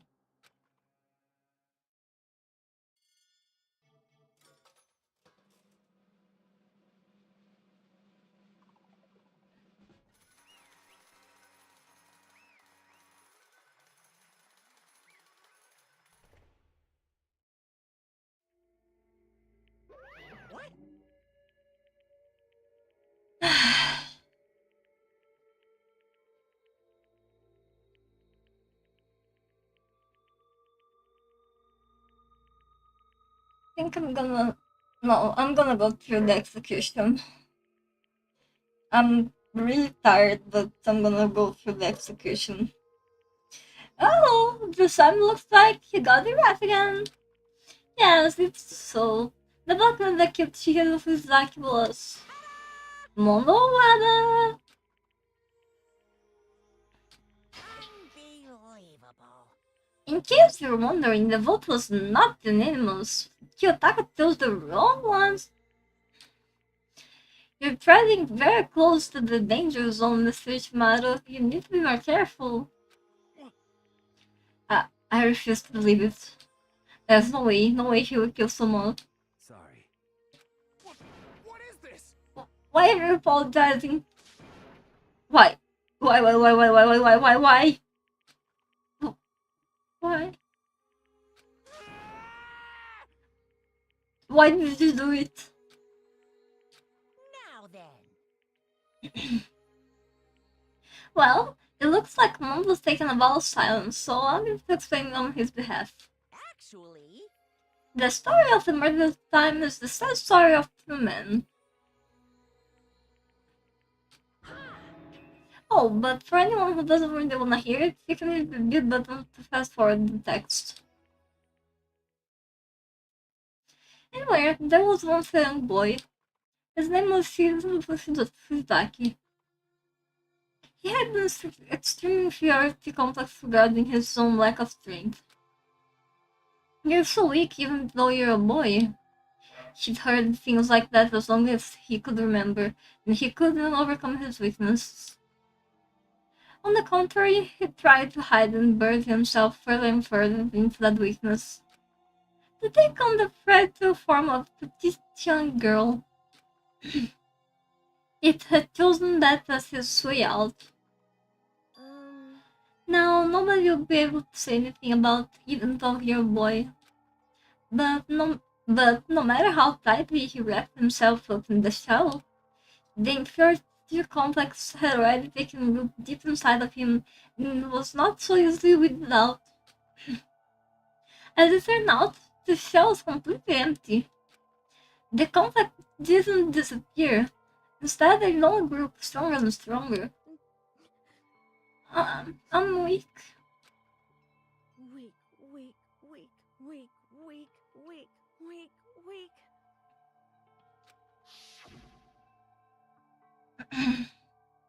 Once the killing game had begun here at school, he had no choice but to accept this fact. After all, this world is survival of the fittest. If you're not strong, you don't survive. And then the lovely and hateful Monokuma announced the revealing of the embarrassing secrets. Which of course included Chihiro's embarrassing secret, which I was more than willing to devote. Even though he dresses like a girl, Chihiro is actually a boy. hey, And that was something Chihiro couldn't let anyone find out, no matter the cost. If that was revealed, it would be the end. The hardened shell would crack, the armor would fall away. Without a doubt, those around him would torture him more than ever before. Everyone figured being thrust into a dilemma must have sent him spiraling into despair. And yet... I'm sorry. Sorry. I don't really want to talk about it right now. But I also don't want to leave things the way they are, so maybe I can talk about it later. After I try my best to become strong, then I can tell everyone. Annoyingly, he used the threat of discovery to motivate himself to become stronger. That's right. Now it is. I want to change. I'm going to get stronger and accept who I am. Strong enough so that when somebody says, even though you're a boy, it'll be okay, I'll get better. With that thought at front of his mind, he resolved to take immediate action. And so, that day, he made a commitment to begin exercising. He was prepared to retrain his mind and body. But sadly, that would be the first and only chance he would get at it. hey,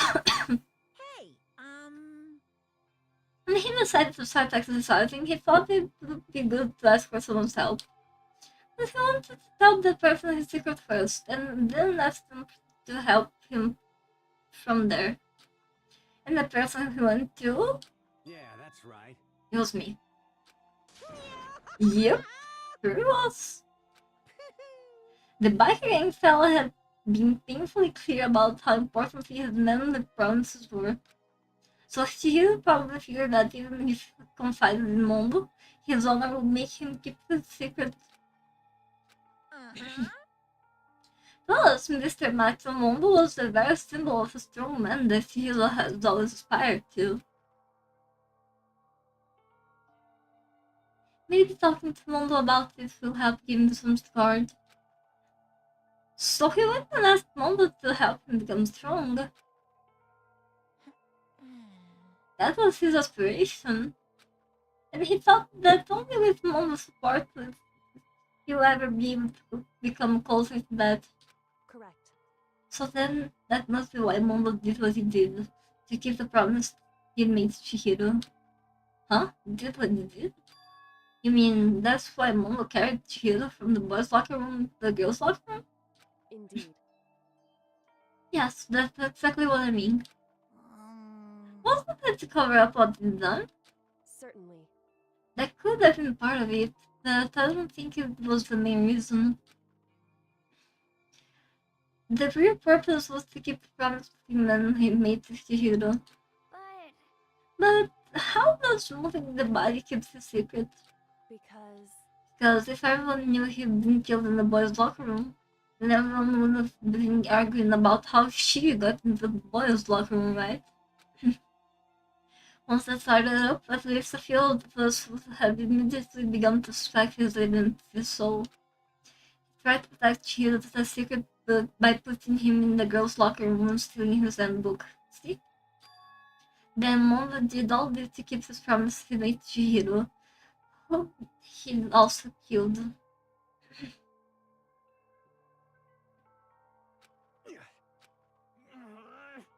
Why would he do that? The more he talks, the more I don't understand. I mean, you guys trusted each other, right? So why did you? Because no matter what, I didn't want anyone to know. I knew it. So that's what triggered it after all. The possibility of having your embarrassing memories and secrets exposed.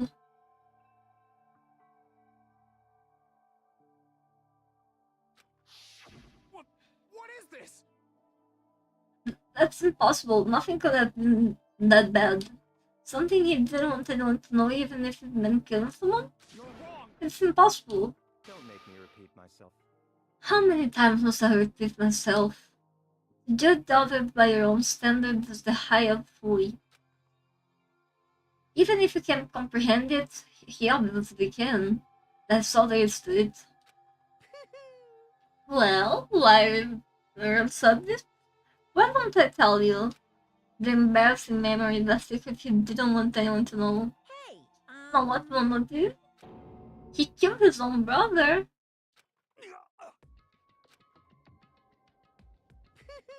Momo, the youth biker gang leader, makes the whole and riffraff across the country tremble. But the only reason he had just to join a gang in the first place was because the search was someone.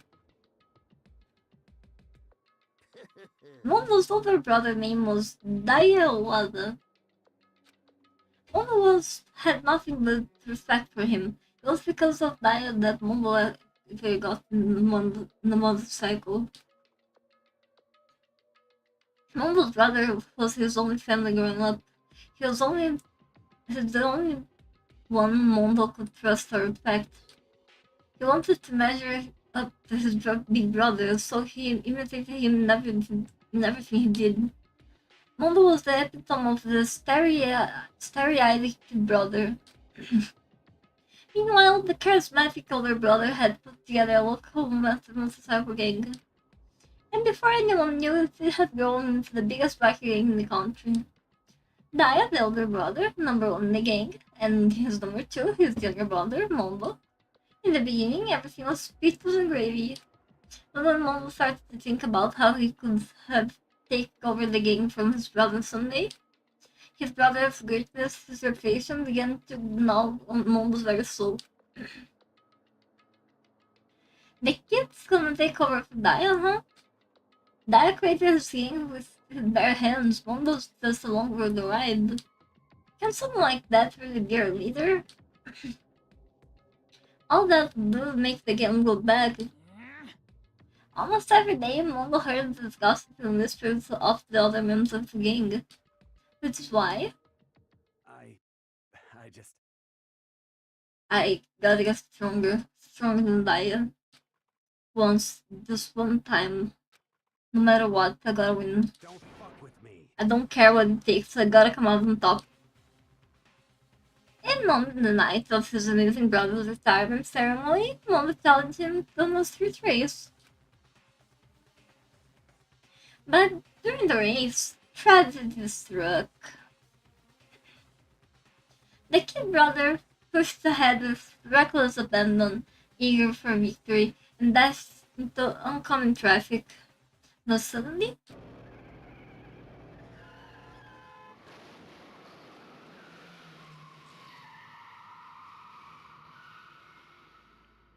licking his kid brother's arms, the older brother delivered his final words. My bad, kid. I fucked up. Sorry. Of course he knew it was his brother's fault, but Dia never blamed him for what happened. Hey kid, the rest is up to you. No matter what, you gotta keep the gang together. Cause it's the team you and me put together. It's a promise between them. He decided to hide the truth of what happened from everyone else in the gang, in order to keep the gang together and keep the promise to his brother. He could never admit to anyone that it was his own weakness that caused this accident. And as a result, the team was made even stronger under the banner of the kid whose best was his big brother. Dia was gonna lose his kid brother, so he got stupid and got himself killed. That became the explanation for what happened. Mondo's lie became the truth. He wanted to leave the team so bad he was willing to tell all kinds of lies about his brother. I just... I'm strong. Strong. And yet, as soon as our killing game began, he realized, no matter how tough he pretended to be, he was just another weakling that could die in an instant. And then the lovely, the hateful Monokuma announced the revealing of his best secrets. At that point, he was clear he would have no problems shedding light on his secret. Mondo killed his own little brother. No matter what, he couldn't let the other gang members find out. If that happened, everything would have been ruined. Everything me and my brother had worked to create would have been destroyed. His death, all the guilt I've been carrying around, it all would have been for nothing. So that's why Mondo, after I saw what Monokuma had on me, my head filled up with all kind of fuzzy uneasiness and just started swirling around. I never felt anything like it before. I didn't know what to do about it. I wasn't sure what to think or say, but after a while that fuzzy uneasiness turned itself into a rock-hard lump of anxiety, weighed down to my stomach. And it was right around then that Chihiro asked me to start working out with him. And right there, he told me a secret. Jesus. I'm sorry. Yeah, I'm sorry I lied to you. But why? Why now? Why are you telling me all this all of a sudden? Huh? Because, I mean, you've kept the secret all this time, right? If anyone found out, you... But... Right, but... I want to change. I wrapped myself in lies. I'm weak. I want to destroy the version of me forever. His words were like a knife in my gut. I felt like he was exposing the lie I've been believing myself. I have to change. I don't want to be weak anymore. You're so strong and good. It can hurt you, right? What if a secret uncle might tell us? You piece of... So what? You're just saying I shouldn't say it? What? You're saying if I really am, I should be able to tell everyone the secret? I was jealous. I was jealous of Chihiro's strength. He had the strength to face his own weakness, try and overcome it. It was the kind of strength I never had. So I was jealous of him. That jealousy broke me. What? Are you making fun of me? I'm strong. Are you fucking with me right now? No. I'm not making fun of you. You really are strong, Mondo. I felt like I could hear something starting to creak. Something inside my head. What did you want me to do? What was I supposed to do? Was I supposed to just sit back, let my secret get revealed and ruin everything? What's wrong? Damn you! Why did you have to tell me all that? Was you trying to rub my finger in my face? I just wanted to... No, I just really admire you. I admire your strength. Yeah, that's right. That's right, I thought I'm strong. I'm strong. Strong. Stronger than you. You son of a bitch! I'm stronger than Daya.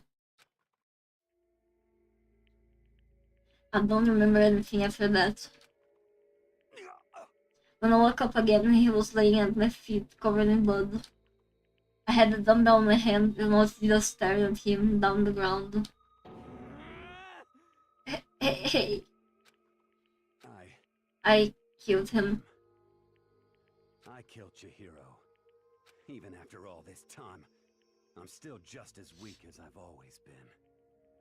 And thanks to that, I did something I can never take back.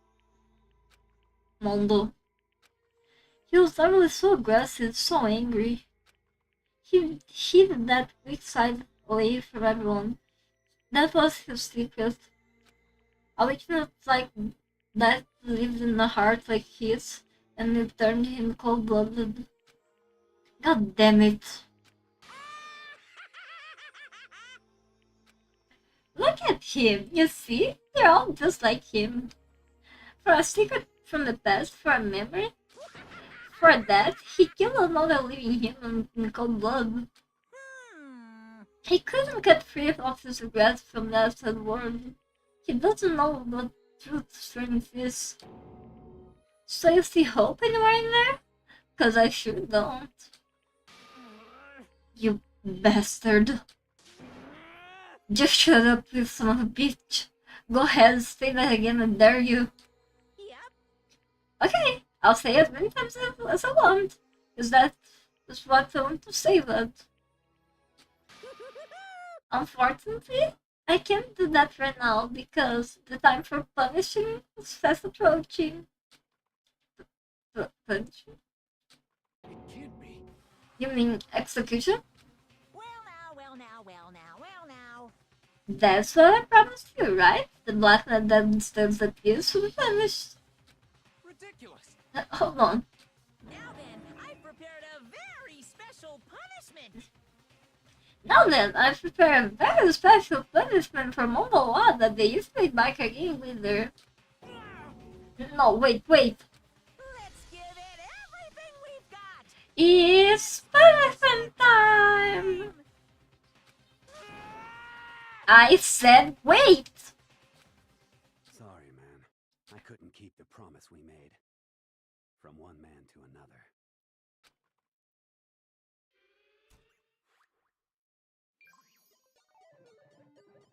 Game over. Mondo has been found guilty.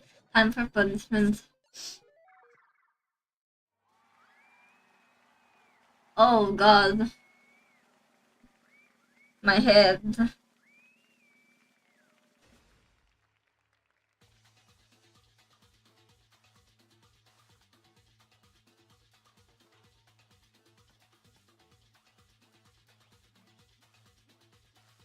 I need to go to the bathroom. Please go quickly.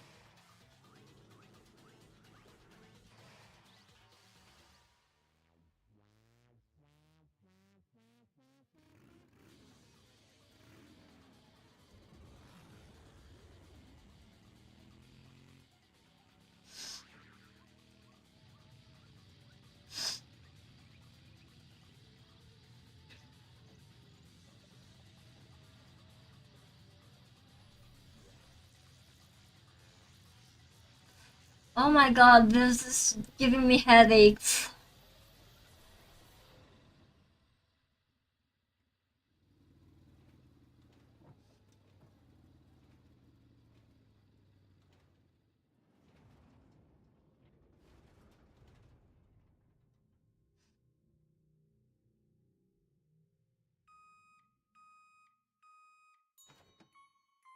Delicious!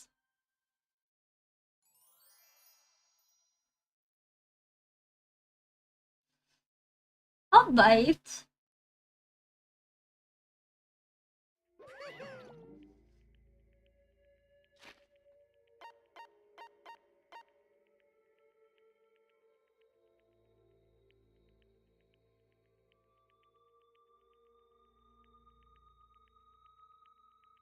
I need to go to bed.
I can't take it anymore. I want to end this. Like the death and your soul will forever be at peace. It can be my brother. Another murder and another execution. I want to feel again. Everyone's lives are taken so lightly here. I feel like I might be going mad. Maybe I'll just let it happen.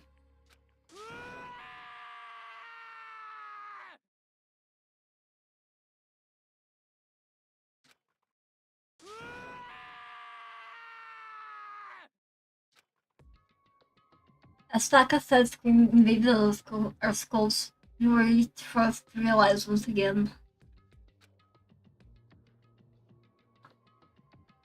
But of course, he had to.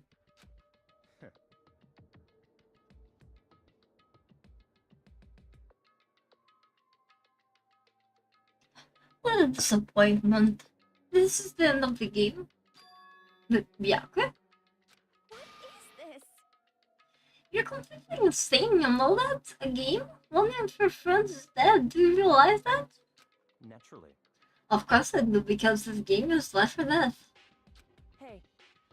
I don't have anything to say to you. I don't have a response except that. However, I just don't understand why. Why did you go out of your way to disguise Mondo's crime? What? Why? Isn't real obvious? Because it made things more interesting. His voice was calm, emotionless, like the voice of death. It chilled me to the bone. Last night, when the murder took place, I was in the library as usual. Honestly. So you didn't learn the nighttime rule too? That rule never mattered to me. I don't recall agreeing with it. There is nothing to be done. Well, I don't particularly care. Please continue. The night grew late, and I decided to return to my room, which was when I stumbled upon him. I spotted the moment coming out of the girls' locker room. After he'd gone, I looked inside and saw the corpse. What? You mean you actually witnessed the murder? He was such a fool. He didn't have the slightest idea that I'd seen him. well, So, you're saying you knew who the culprit was from the very beginning? That's right. Indeed. But if that had been the end of it, how boring would that have been? I mean, what a waste of time and had the answer revealed right at the beginning. Which is why I decided to lend a little helping hand. I thought that would liven things up. You did all that to liven things up? I see. So after hearing about the inside Jack from Tokyo, you decided to use that to break fake murder scene? But damn man, if we hadn't figured out who'd really done it, you would have been dead too, right? Oh, obviously I would have revealed the truth before I reached the point. Of course.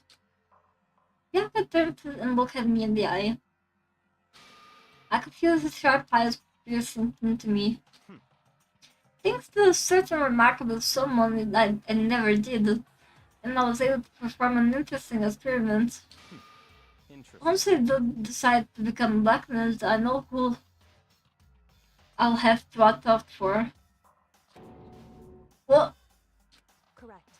so that was the reason. Are you satisfied? Indeed. Yes. We're done with your story. Moving on. Hey. There's something I like to ask Kuma. What's this? Oh, I'm up next. You. You like to perform these elaborate executions at each time, correct? My question is, why? Do you like them? But you know, this punishment, this despair, is not just for you. All this punishment, all this despair is my gift to mankind itself. What? You're over-exaggerating. I am not over-exaggerating. These punishments are meant to transform our hopeless despair. Damn. What do you mean? Mean? Mean? Mean? What the heck? Me, me, me, me, me, me, me, me, me, me, me, me, me, me, me, me. Good grief! I don't understand why you have to pick apart every little stupid thing. Whatever, it doesn't matter. In the end, I'm going to stand alone as victor. And then everything will be revealed to me. Ooh, how exciting. Ah, the noble son of the noble family. Truly you'll understand me. Ooh, I think this is the start of a terrifying friendship. Shut up. I'll never stoop to the level of a child criminal like you. Let me just say this. After I have achieved complete victory, you're up next. I'm going to find you and kill you, understand? In the name of my family. In the name of the Fogami family, for which victory is a foregone conclusion. You're getting all riled up. Oh, so cool. It's like you're the main character of a video game or something. No trash mouth for you. I swear whatever it takes, I will kill you. Temper, temper. Sounds like someone in the temp.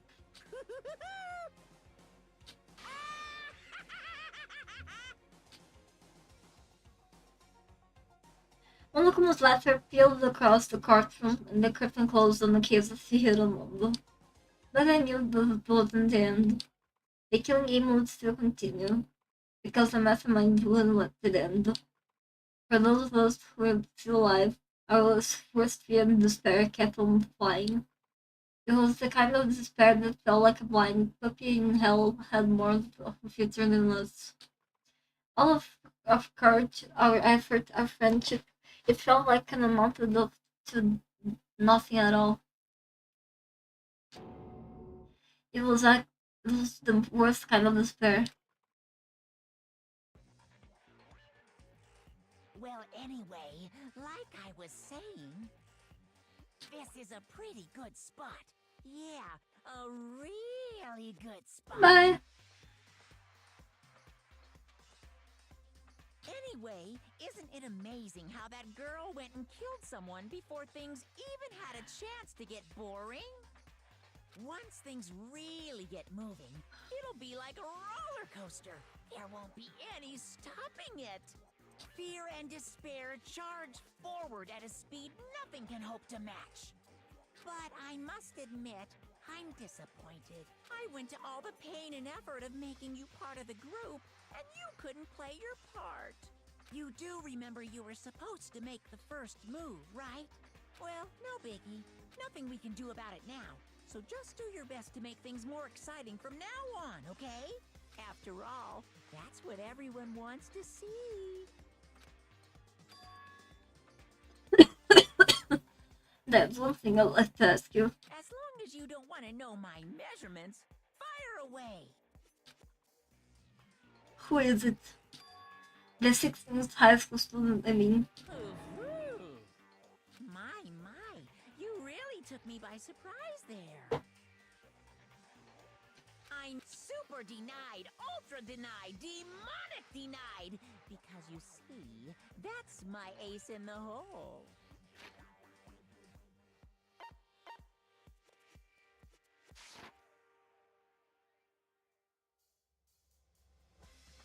I jumped one of the...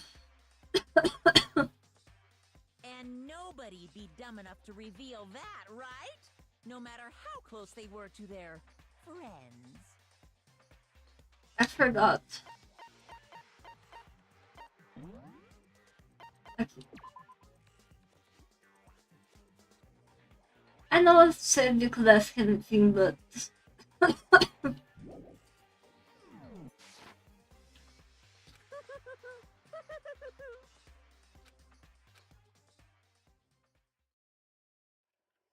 Chapter 2, Boys Lives with Despair. The end. Finally. 12, 10. To be continued. Receive the Queen's Diamond present. And say later, yes.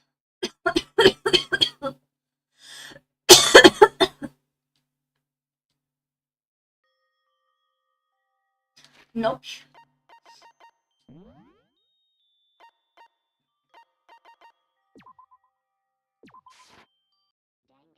Thank you, Lampa. Get well. Thank you. I'm going to rest for now. I'm really sick.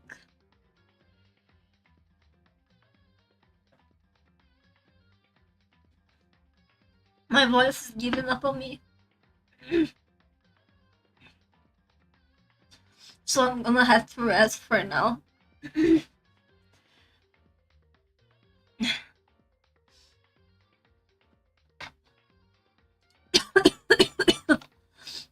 Goodbye.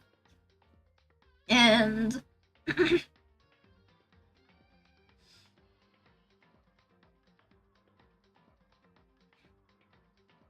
see ya.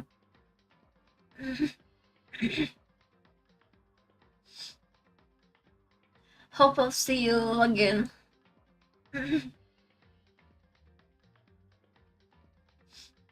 Bye bye.